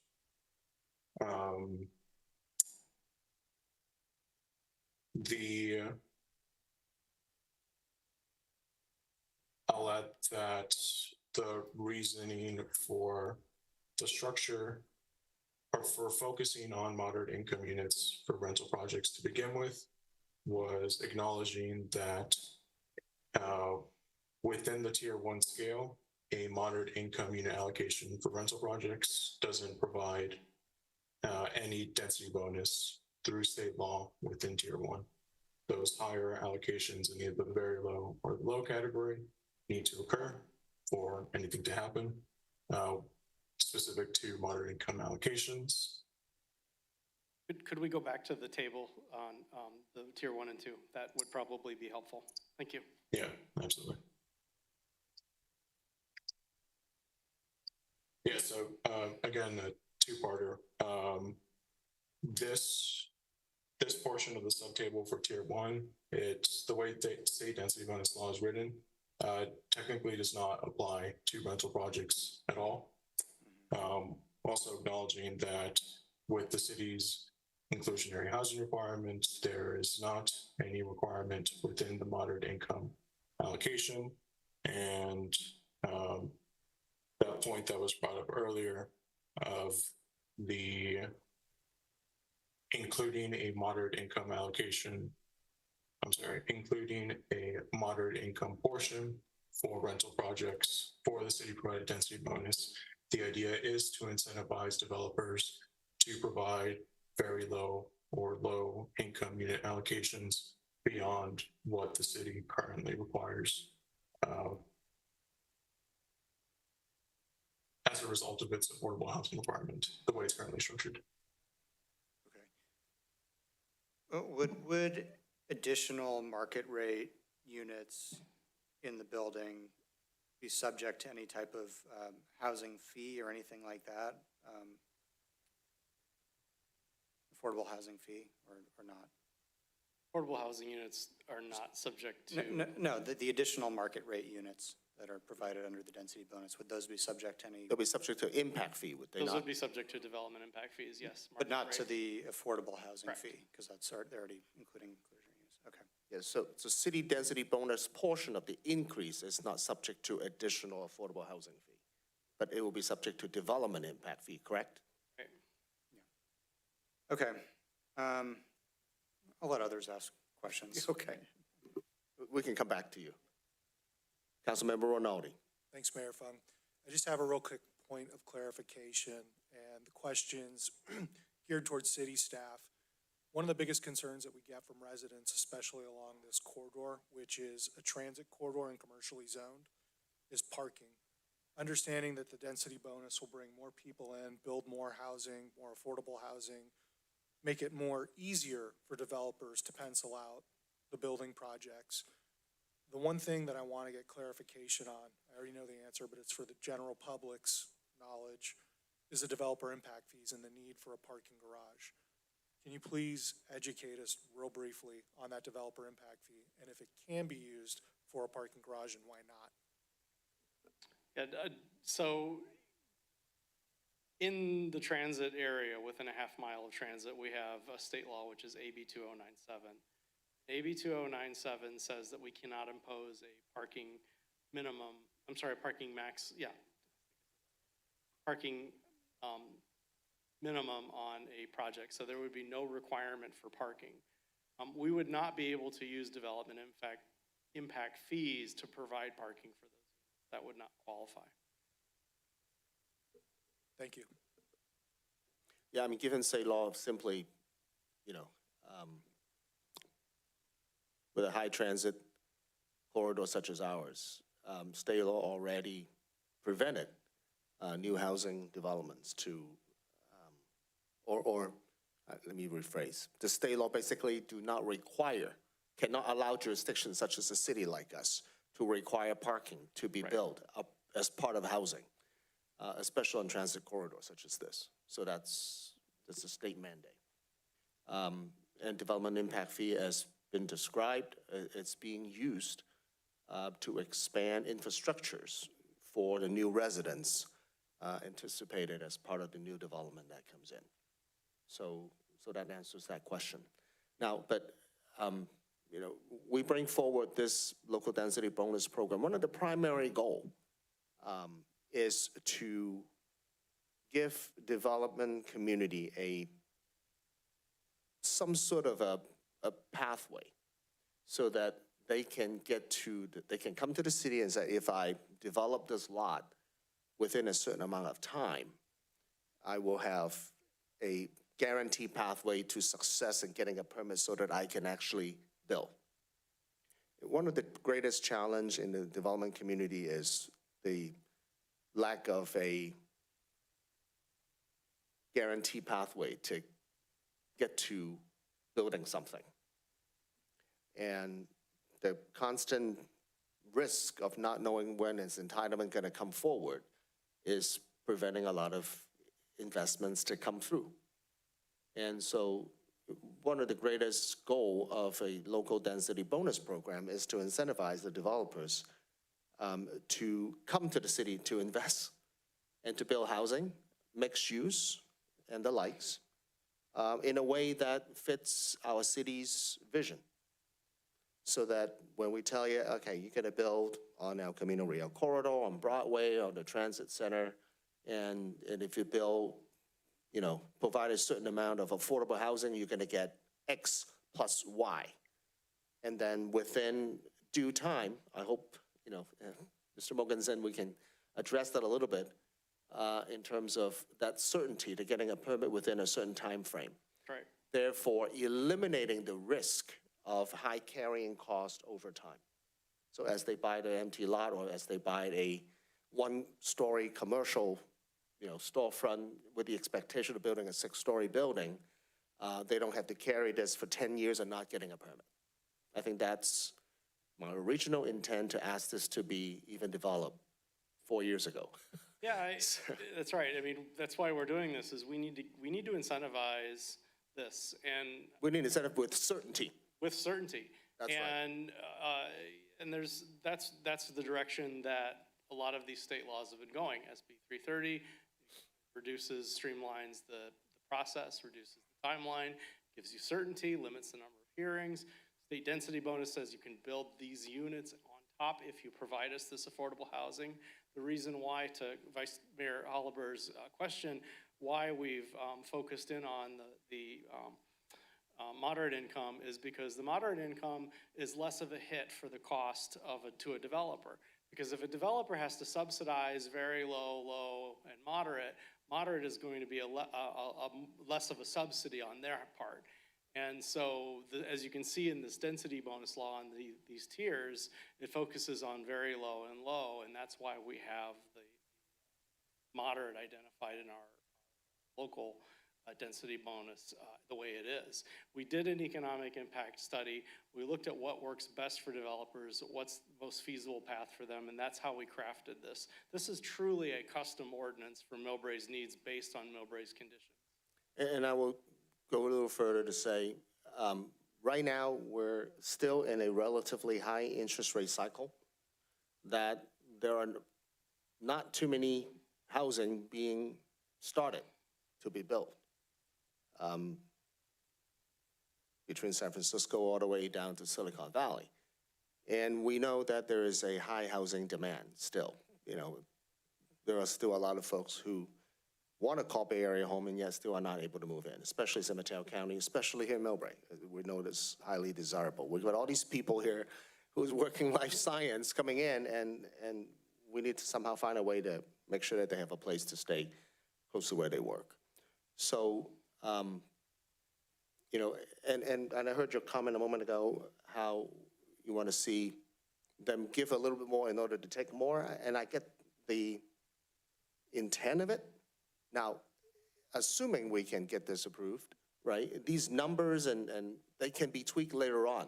Yeah, and again. And I don't, yeah, that's and right. I don't suppose this will become sort of a floodgate that everybody just all of a sudden building, hundreds of units of housing, so thousands of units of housing. And if it did, it would be great, but I doubt it that's going to happen overnight. And even if it does miraculously, then we can always come back and look at some of these numbers and change it around so that it works in our favor.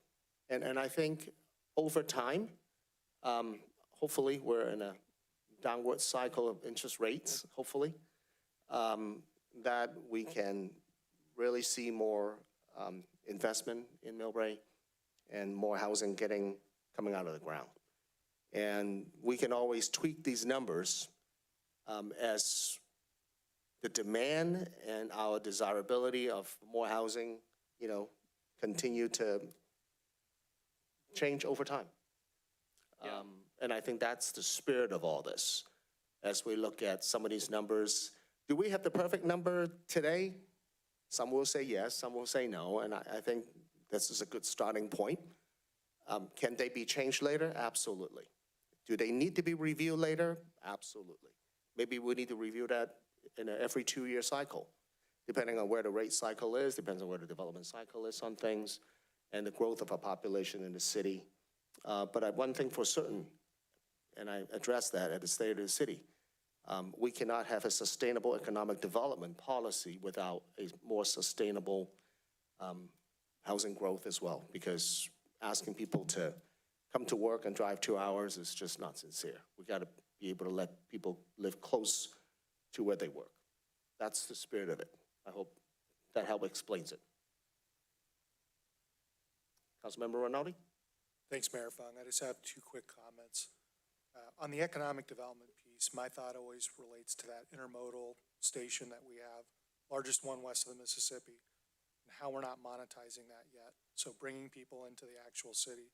As far as housing goes, I struggle with the thought that we are number 1 in building affordable housing per capita. So by giving these density bonuses, it'll make development more affordable, spur more development, but are we really having a problem attracting these developers into Millbrae, wanting to develop, given our land location? I will say people want to come into Millbrae and invest because we've seen new businesses opening. The Flower Lounge has just been purchased right around this time last year. I mean, Millbrae continues to be a magnet for, smart investment.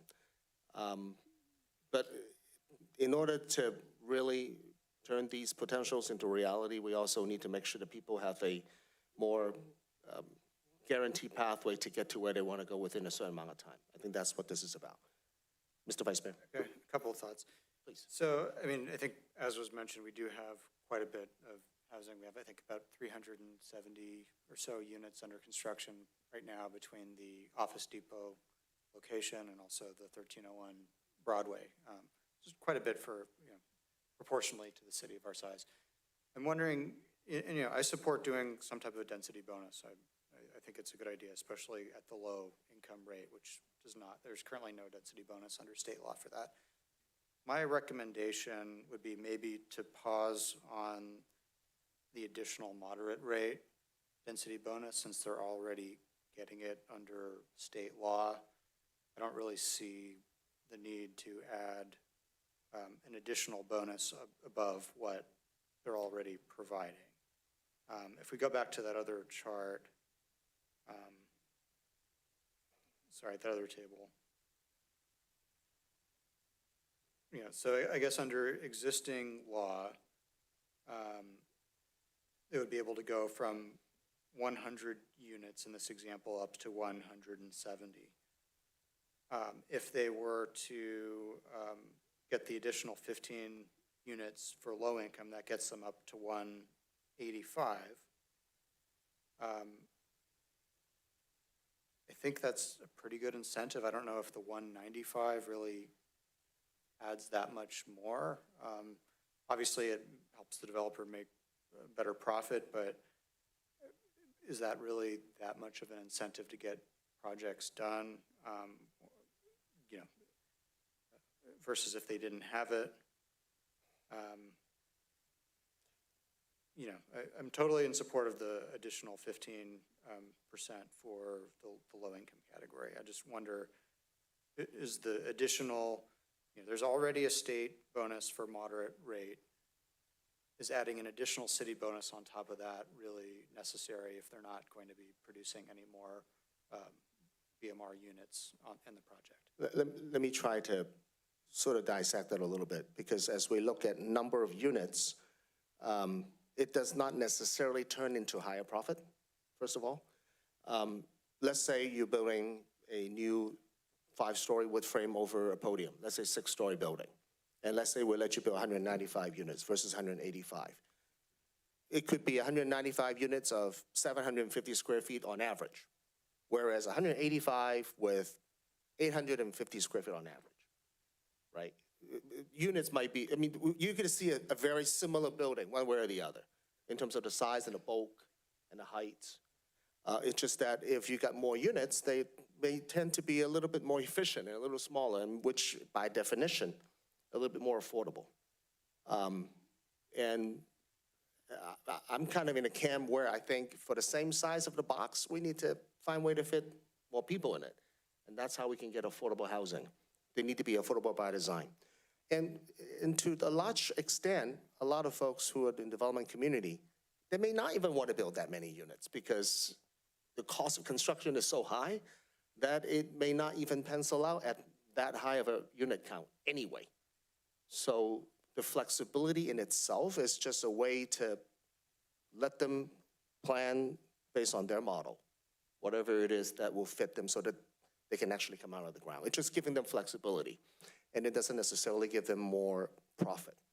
It's not like by giving this density bonus at that extra 5 or 10%, all of a sudden you see skyscrapers. That's just not the case. In fact, you might see similar size building that has more efficient and smaller units, which by definition, a little bit more affordable, a little bit more compact, a little smaller, and it's more affordable for people to come in. So I just want to make sure we bring that perspective to this discussion. I don't want us to get into the fallacy of more unit means more profit for people, and we're giving away free stuff. That's not necessarily true. So I just want to make sure that, Director, correct me if I'm wrong. No, that's correct. Just case in point, 1301 Broadway did not max out their state density bonus. They could have built a lot more. They could have built a lot more, and they chose not to because it didn't pencil out. Correct. It's hard to build something for $550 per square foot these days. It really is not easy.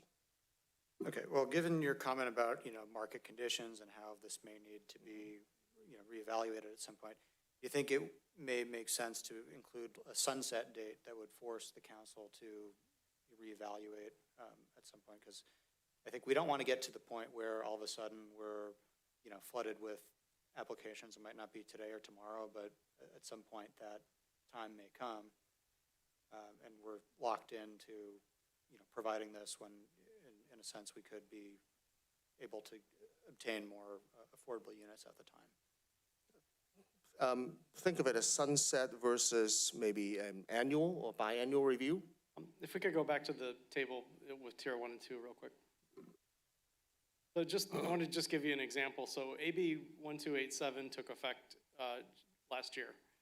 And we haven't seen any projects come in utilizing the tier 2. Not a single application? Not a single application using the new state density bonus tier. So it takes time. I think 2 years is even too short of a time frame to evaluate it, because look at how many applications we get in a year. We don't really see that many. So obviously we haven't seen a run for the permit center on AB 1287. So I think that it is a good idea to revisit this periodically, but as far as timing is concerned, given how long it takes for these projects to develop and build, it might be something you might want to look at more like on a housing element cycle, because, you know, we're going to be coming back with our housing element in, gosh, 6 years, just 6 years from now. So that would be a really good time to revisit this, and we'd be doing that anyway. Yeah. So how about as part of... How about this? Sorry to interrupt. So on that housing element, I was just thinking, we have a goal, right? 3,200 housing units. Once we get to that, then perhaps we come back and say, okay, we've achieved our goal. Do we still need to implement this tool? So maybe instead of time, it's unit production Yeah. in that cycle. I was thinking something along the lines of like 5 years with the sunset date, and then that more or less aligns with when we'll be planning the next arena cycle. Or 6 Or I years would with say, the housing element? Or if we meet our goal sooner than that, if we do, Okay. then we can bring that back to the council for This is a evaluation. housing element policy, by the way. And so it is something that we do have to revisit in our housing element regardless once it's implemented. Because we did put this into our housing element as a policy goal. And so once we implement this, no matter what, we are going to have to revisit this every 8 years to see how effective it is and report that back in our housing element. So we already do have that baked in. Now, I do have one question. I'm sorry, Mr. Vice Mayor, you done? Okay. How does this program affect smaller lots, 25, 50 feet frontages, say on Broadway? How does that work on those? Yeah, I think that his example for ownership on the next slide was a perfect example. That's why Darren did that slide. If you could jump to the next that example, this was exactly that type of project that we're thinking of, because a lot of those condos are going to be on small lots, Right. less risk involved.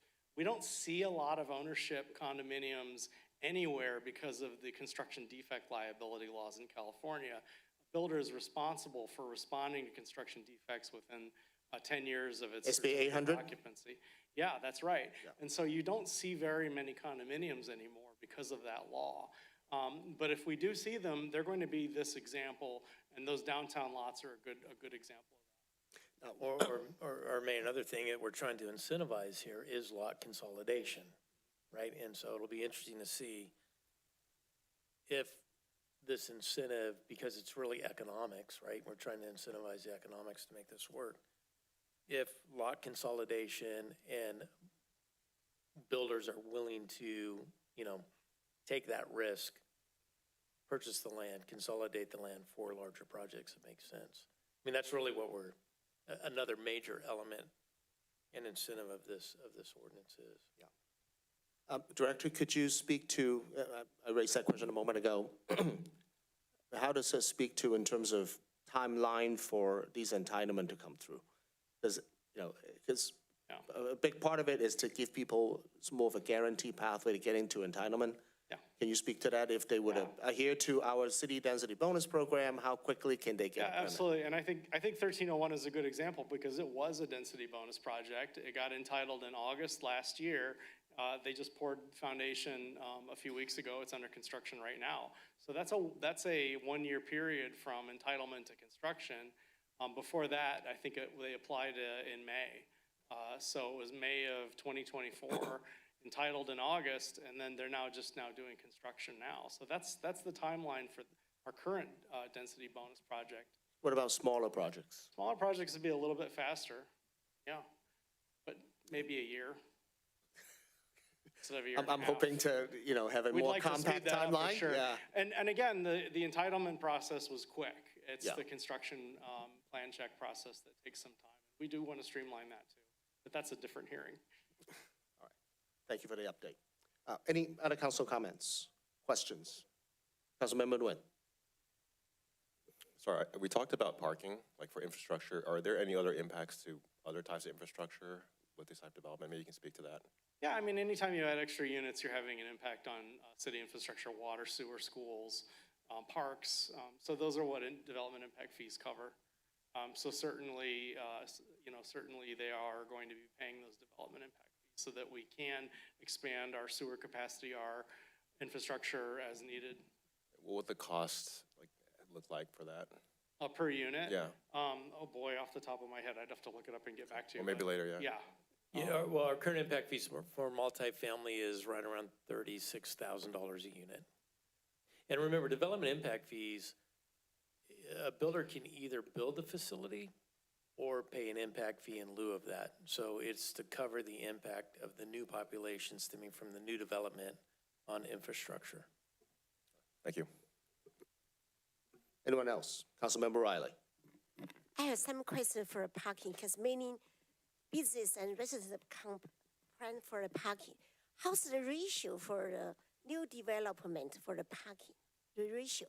Yeah, if they're located within a half-mile of transit, they're not required to put in any parking under state law. Most builders want to. Most builders will put in 1 per unit. So 1 per unit, doesn't matter, it's 2 bedroom or 3 bedrooms? That's the typical, what you see in a lot of projects in the Bay Area, but even if there's no parking required, developers usually want parking. And that is a cost that they have to pay for. Okay, thank you.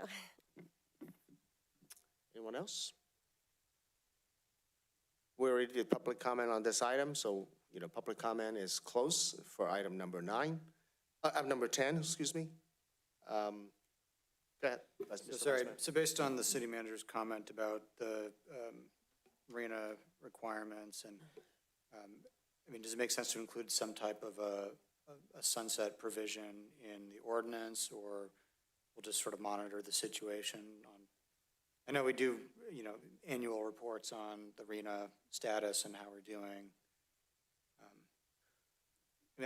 My guess is we're not going to come close to 2,200 units in 8 years, but you never know.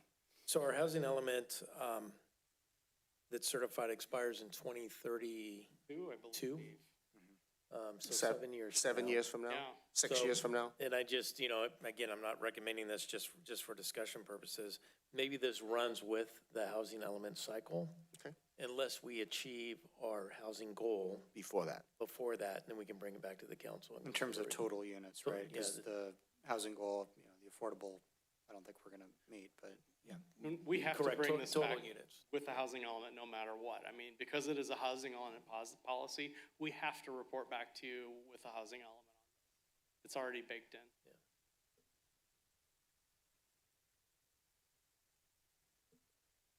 And if the council, 1 second. again, Mr. Vice Mayor, to your comment, as we're trying to incentivize, right? So we're trying to incentivize developers to make more money and we get more affordable units as a result.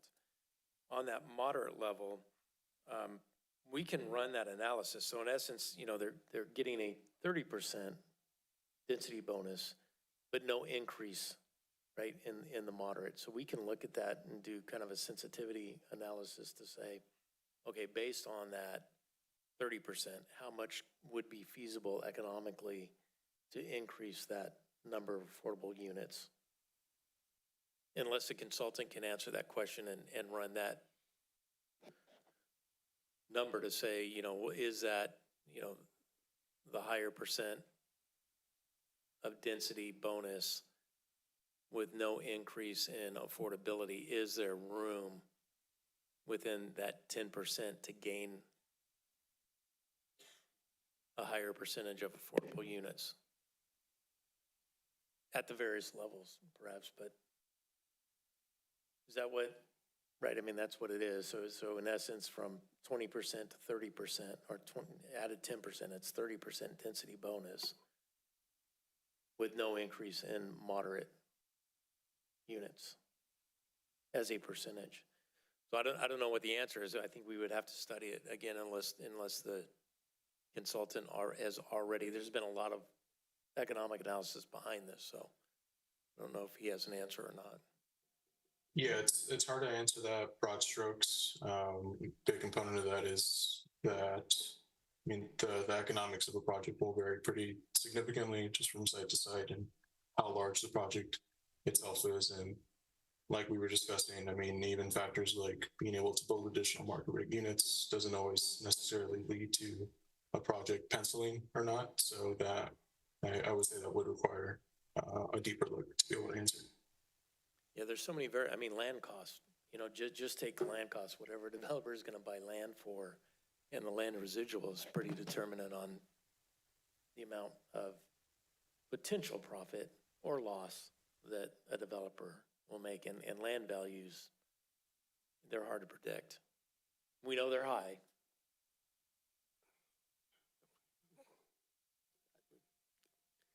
Most, development community just Right now, they're just looking for certainty. You know, the risk of not knowing how long it takes to get entitlement is the biggest challenge to getting the capital committed. And therefore, I mean, California, the last 3 decades has not been as focused on housing development as we did on commercial development. And that's why we're the 4th largest economy in the world, but yet we still need a lot more housing. So just want to put that in perspective. Councilmember Rinaldi. Thanks, Mayor Fung. I got a quick question, not question, but a point of clarification for the city manager.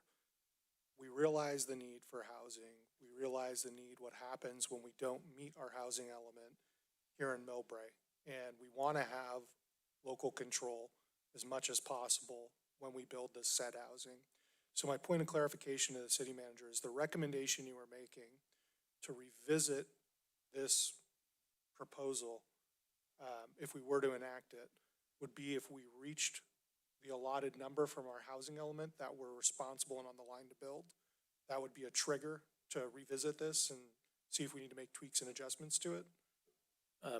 That and the expiration of the housing element. Which is 2032? Yes, 2032. Whichever is sooner. Whichever sooner. Okay, thank you. 6 years from now. Okay, any further comment, questions? Mr. Mayor? Yes. I believe you said that the public comment period is over, so I would recommend that you take a motion to close the public hearing. Okay, motion, anyone want to make a motion to close public hearing? Okay, your votes, please.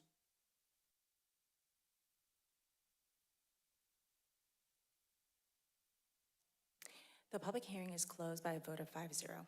Thank you. All right. Any further discussion on this item? Item number 10. Clerk, would you please clear the board? Thank you. All right. Anyone want to make any motions? All right, I'll make a motion with the recommended amendment as recommended by City Manager Williams and Mr. Mogensen. I mean, sort of taking a leap of faith in a sense with this. So, you know, we're a small city. I want to make sure that we're protecting our interests here in Millbrae. Obviously, we need to build housing.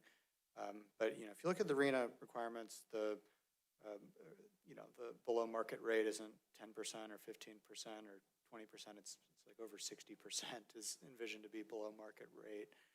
So I want to make sure we're not losing affordable units in these projects.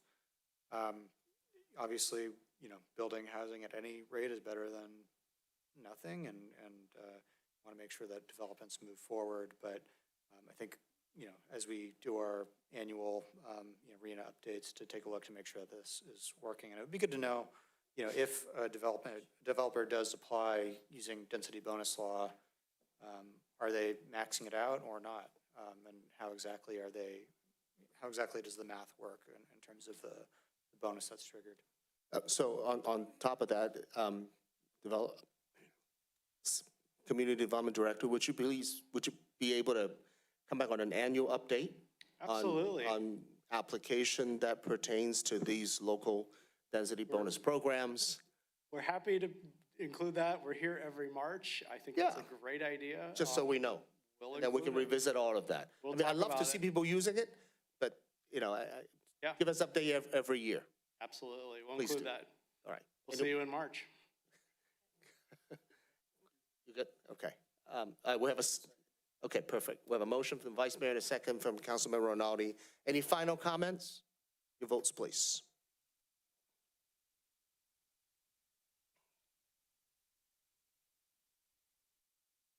Public hearing, item number 10, passed by a vote of 5-0 with amendments as recommended by staff and an annual update to City Council. Thank you. And the second reading will come back on December 9th? Correct. Okay, very well. Well, we'll get it done in 2025. That's pretty impressive. Great. All right, item number 10, moving on to new business. Item number 11, new business. Adoption of a resolution authorizing the city manager or designee to execute a professional service agreement with Perkins Eastman Architect for planning services related to the preparations of the Millbrae Multimodal Integrated Transit Station Concept Plan, and authorizing the city manager or designee to execute supplement number 2 to master funding agreement with MTC for the Millbrae Multimodal Integrated Transit Station Concept Plan. Mr. Tom Williams? Thank you. I will just hand it over to Community Development Director, Mr. Andy Mogensen. Director Mogensen. All right, I just want to also introduce the folks who are online right now. We have Von Davies and Kate Howe from Perkins Eastman. So I'm going to start the presentation tonight. Next slide, please. So you may remember back in January 2023, the council adopted a resolution which authorized us to pursue a competitive grant that was being offered by MTC for projects in priority development areas. And we were very interested in doing more planning work in the station area, given the interest by high-speed rail. And so staff filed a competitive application, and we were successful. We were granted a matching $600,000 by MTC to pursue this project. The other half of the funding comes from our city's long-range general planning fund that is assessed by a small percentage fee added to every building permit to help fund our long-range planning efforts. We have more than enough funding in that account to do the matching $600,000. So as a part of that grant award, the next step was to prepare and issue a request for qualifications. We did that last summer. We wanted to seek out a qualified and experienced firm on projects like this who can help develop a world-class transit station and lead this effort. We received 3 responses from that RFQ. Next slide.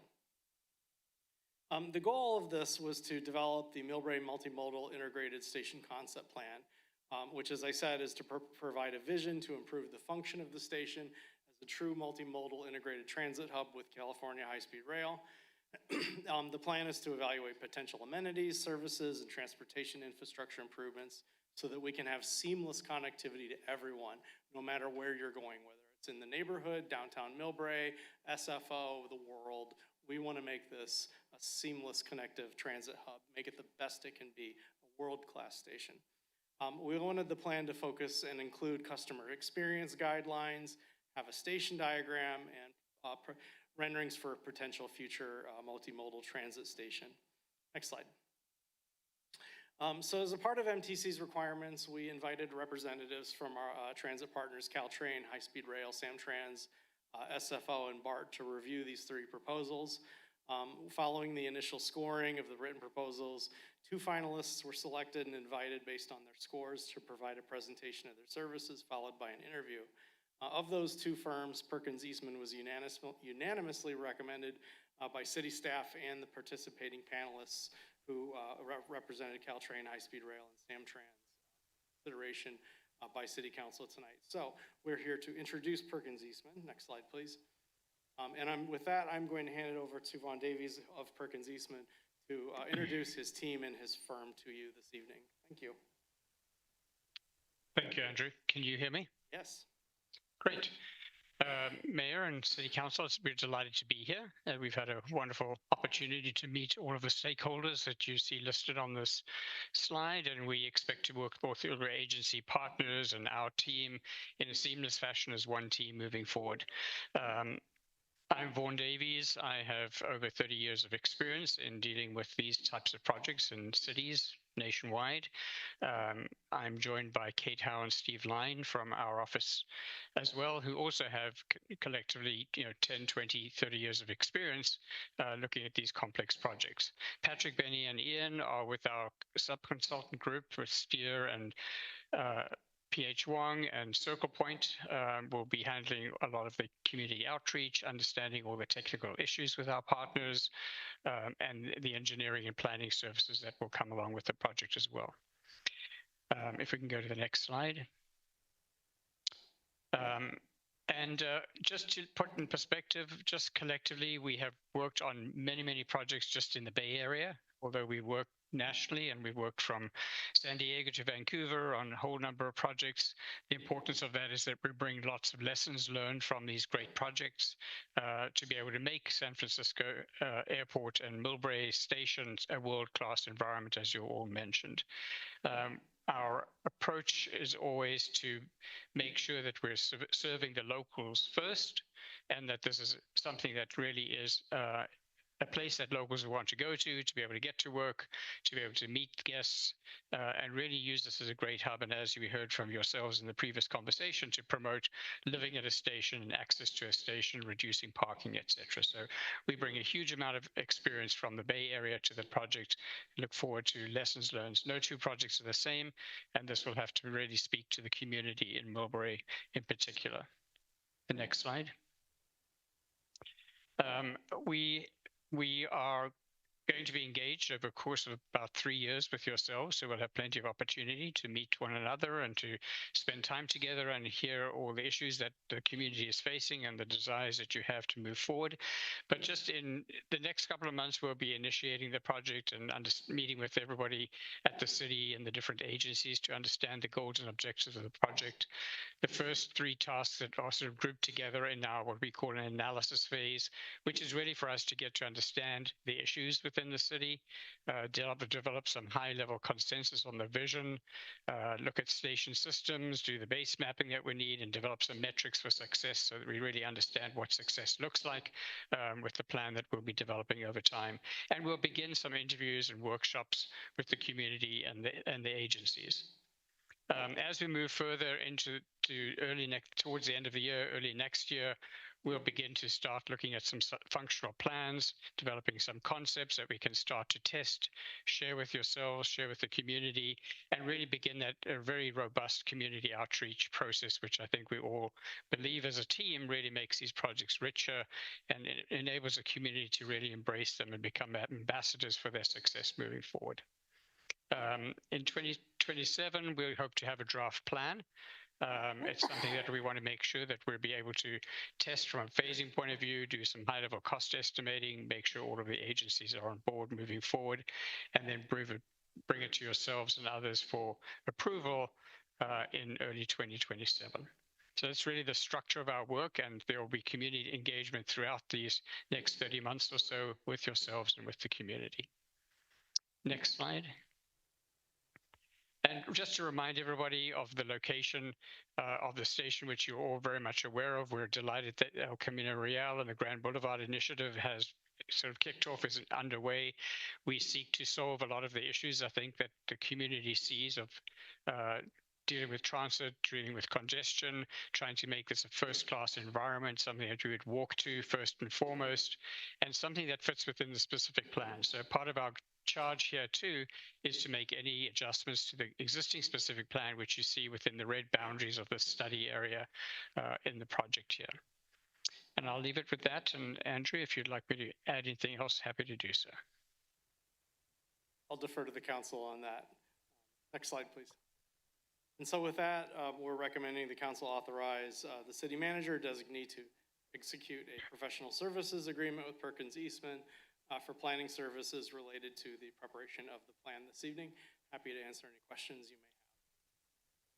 may have. Questions from the council? Seeing none, we can go to public comment and then come back afterwards. I hope we're in a safe zone. We'll start with the in-chamber speaker, Gina Pappen. Thank you, Mr. Mayor and Council. My name is Gina Pappen. I am the MTC Commissioner for the 20 cities in San Mateo County. So I'm very excited about the potential of this project. Having previously served on the Millbrae City Council, look forward to working with the consultant here because there is a huge potential. As we know, the operators throughout the region here are not successful in having incorporated stations that really benefit not only the city, but the region and an international airport. BART was delinquent and really destroyed access to the station. So we're hoping that you as a consultant here can really imagine incorporating all of these operators in such a way that it is seamless, not up and down and all around. There is a lot of real estate to the south of the station, track-wise, and it has just been a fight over fiefdoms. So really hope that you lead the way and don't try to have the operators guide that, because they have shown they can't do that. The airport is a prime example of what a station should be and how you bring communities together. But our transit operators have failed miserably on that front. So this is really something I hope the city of Millbrae imagines the huge potential of really making intermodal work. And I was a little hesitant on your comment about parking, because it is an end-of-the-line station. So parking to a degree is still very important if we expect people to get on transit. So just to disregard that is, I think, short-sighted. I rely on your experience here, but I question it, because Millbrae is the largest intermodal center west of the Mississippi, and we hope that it will be the greatest one, given this study and really putting the pieces together. So as a commissioner, I look forward to working with you and the city as well. Thank you very much. Okay, we'll move on to online speaker. We have Ann Schneider.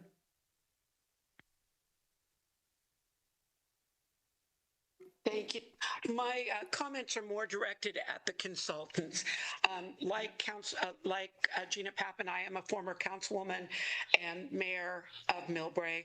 I've also spent 9 years on SFO Noise Roundtable and at the policy level at League of California Cities.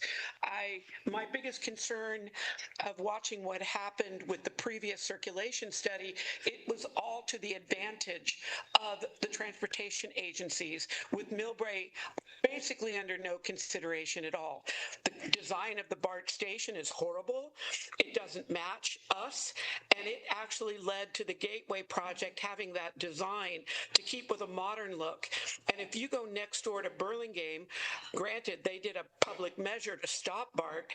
Their train station is human scaled. It's a beautiful asset to the community. Instead, we have that monstrosity full of light pollution, full of empty space, railroad tracks that took up more land that came off the property tax rolls, and then took our one historic train station and basically moved it to the edge of Burlingame. And High Speed Rail in their EIR originally said, well, we'll just move it into Burlingame. So we lost that opportunity of taking our historic train station and making it something for Millbrae.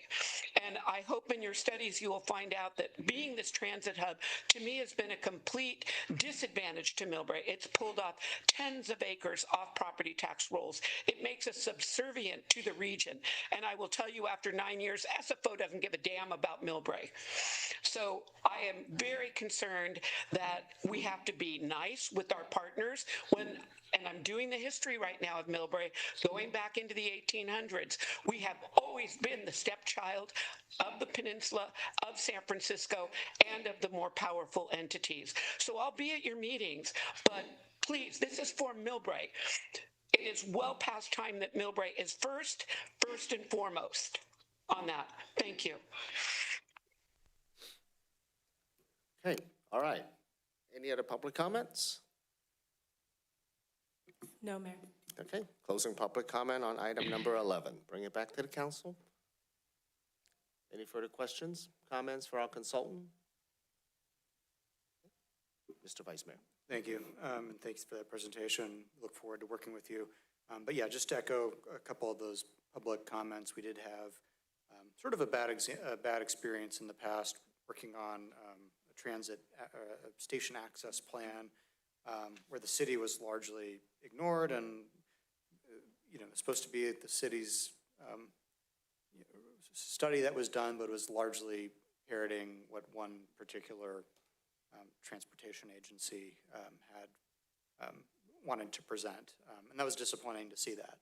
So I really hope that you take this, that we're partners here, and that you continue to work with us and engage with the city throughout this whole process. Thank you. Sure. Any further comments? I'll have one. So it's good to have you there, and this consultant, and when do you plan on beginning our public outreach? I mean, go back to your timeline slide a little bit, and then be able to engage the community with some town hall meetings and getting folks involved.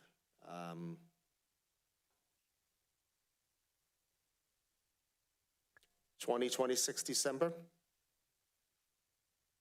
We will start agency workshops and interviews, and those we can decide who we're going to meet with first. Do we want to understand what the local concerns are? So if we need to move that up earlier into next year, early next year, that's absolutely doable. Yeah, you know, it's never too early to do community outreach, I will say. I would agree.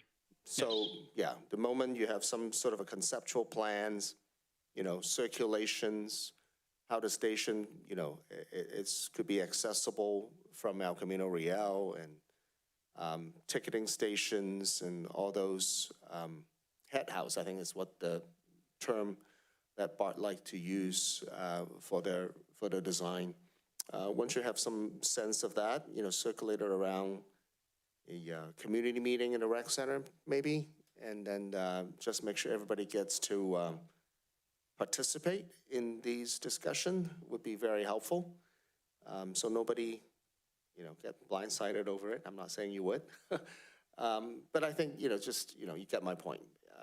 You know, it's never too early to do community outreach on something like this. And I will say that the transit station is and should be and must be an asset to Millbrae. It should not be a detriment to us. It's here, and it needs to bring prosperity to the city. So the question now here is, how do we make sure that it happens the right way? Instead of thinking what should have, could have, right? Let's think about what needs to be. What's the next step? Because every decision that we make on this diet, it's about what happens tomorrow, a year from now, and 5 years from now, and 10 years from now. So, and that's what these work is about. And this transit station needs to be, and it will be, an asset to all of us. I just want to close with that. So with that, I'm happy to make a motion to approve this item. Councilmember, you have any other comments? I'll just close off on a real quick comment saying that this intermodal transportation center is key to Millbrae. Being that we've earned that title, being the largest one west of the Mississippi, we really need to make this a special experience.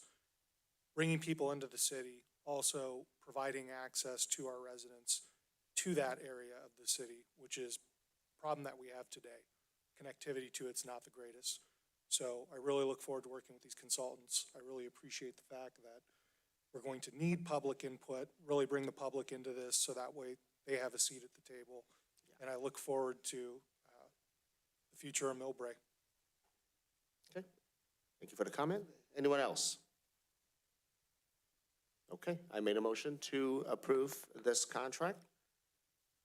And I just want to remind the council that the staff recommendation is also to not just to authorize the professional services agreement with Perkins Eastman, but also the supplement number 2 to the master funding agreement with the Metropolitan Transportation Commission.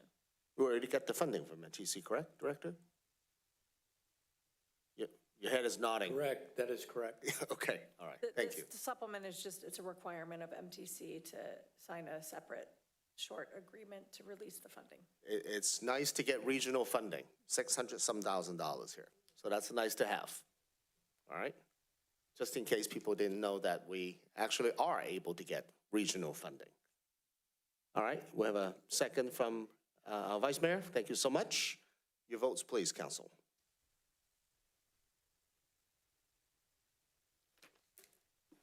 Item 11 passed by the vote of 5-0. All right, we got through. All right, so thank you so much. Look forward to working with you guys. Likewise, thank you.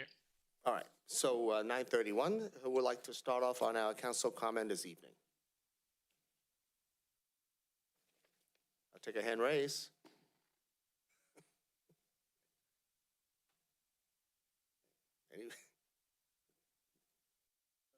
Or Go I'll ahead. go ahead and start off. Councilmember Rinaldi, thank you so We're much. a little bashful tonight, that's all right. I want to thank all the residents for public comment today, regardless on what side of the fence you sit on any topic here. It's always good to hear from the residents. I also want to talk a little bit about my experience today, where I woke up and helped participate with some Burlingame and Millbrae residents, make over 400 sandwiches for the less fortunate that are in the Tenderloin. We're entering into the holiday season. We have Thanksgiving ahead of us. Oftentimes, we think that we have problems here, and all of our problems are mostly first world problems. We live in one of the best places in the world, bar none. Best weather, best access, and hopefully the best intermodal transportation up west of the Mississippi. So with that being said, I realized that one of my friends gave me a really good saying before I got into this life of public service working on the council. He said, Steve, half the people that like you are going to hate you. The other half that hate you are going to like you. And with that being said, I would just say time heals all wounds. So don't ever close the door to conversation. Let time heal wounds. And more importantly, be thankful for everything. Enjoy the holiday season with your family, friends, and loved ones. And that's it. Thank you to everyone. And last but not least, I want to thank my council members for one thing, and one thing that I've noticed of this body of our council, that when it comes time to these meetings, we stick to the business at hand. There's not the public jabs. There's not a lot of bickering. It's civility, which is what we're here for. So thank you all and wish you all a happy Thanksgiving. Thank you, Councilmember. Anyone else? Councilmember Nguyen. So I had a chance to do a quick walk over Helen Drive, just to introduce myself and get to know some of the neighbors, in particular District 4. What came out of it was interesting. What I learned was that many of the neighbors especially on Helen, where the speed bumps are located, were complaining about the effectiveness of the speed bumps. This wasn't just one house, it was several houses that mirrored this comment. One house even had their car totaled twice within a 6-month period. Apparently, some people are just driving full speed over these speed bumps. I find that hard to believe because I have to go to 0 speed or I'll damage my suspension, but they're doing that nonetheless.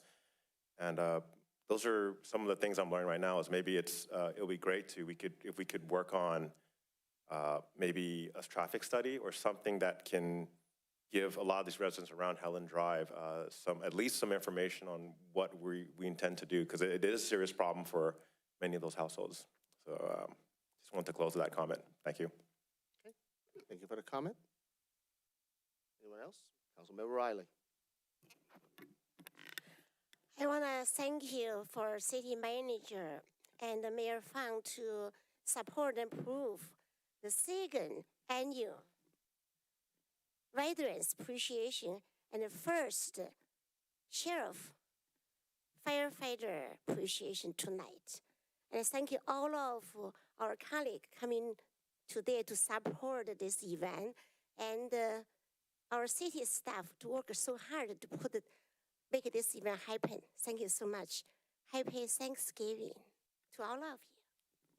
All right. Thank you for the comment. Would you like to say a few words? Sure. Yeah, thank you very much for that comment. It was a nice event. Also, it was nice to meet the new sheriff. David Binder was present. It would be great to have him come to one of our council meetings in the near future and introduce himself to the community. Let's see, I also attended the commute.org meeting last week.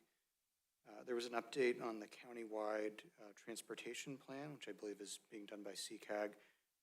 My understanding is they are going to different city councils as well to present, so I think it would be good to invite them here if they haven't already reached out to us to ask about what is of interest here in Millbrae and hear what they're doing at a countywide level. There was also an update on the shuttle rider survey, which was done this year. And one of the things that was interesting was there has been an uptick, although the ridership has been a fairly slow recovery since the pandemic. We are seeing more people riding the shuttles 4 or 5 days a week as opposed to 1 or 2 days a week. So that was interesting to see that. That's about all I have, and I wish everyone a very happy Thanksgiving. All right. Okay, yeah, thank you so much. It was a great meeting, our event this evening. Thank you, Councilmember Riley, for organizing all of this and get our first responders, our veterans together. Great opportunity to meet our new sheriffs and our new undersheriffs as well. We had a great discussion on ensuring that we continue to have very positive and effective communications and collaboration moving forward. We look forward to those discussions. This is a good time to remind all of us, I mean, this is the Thanksgiving time, how lucky we are here in Millbrae. And, we've had a very successful year, this whole year. And we just had a very successful State of the City address. Thank you, City Manager and the entire staff for making that happen. Thank you so very much. We did so at the AVIA Lab, and over 150, 175 people showing up. And get to see, not only who we were, but who we are today and where we've become. So that was excellent. So, with all of that, I just want to wish everybody a very happy and safe Thanksgiving. Time for families to rejoice one another, as this council did as well, with that spirit and being, how important it is that we continue to bring people together. We may not always agree, but we always in the end can make a decision that look forward to, seeing the city doing better just a little bit every day. And that's what this job is about, as far as I'm concerned. So with that said, thank you so much. Happy Thanksgiving to everybody. And I adjourn this meeting this evening at 9:38 p.m. Thank you all.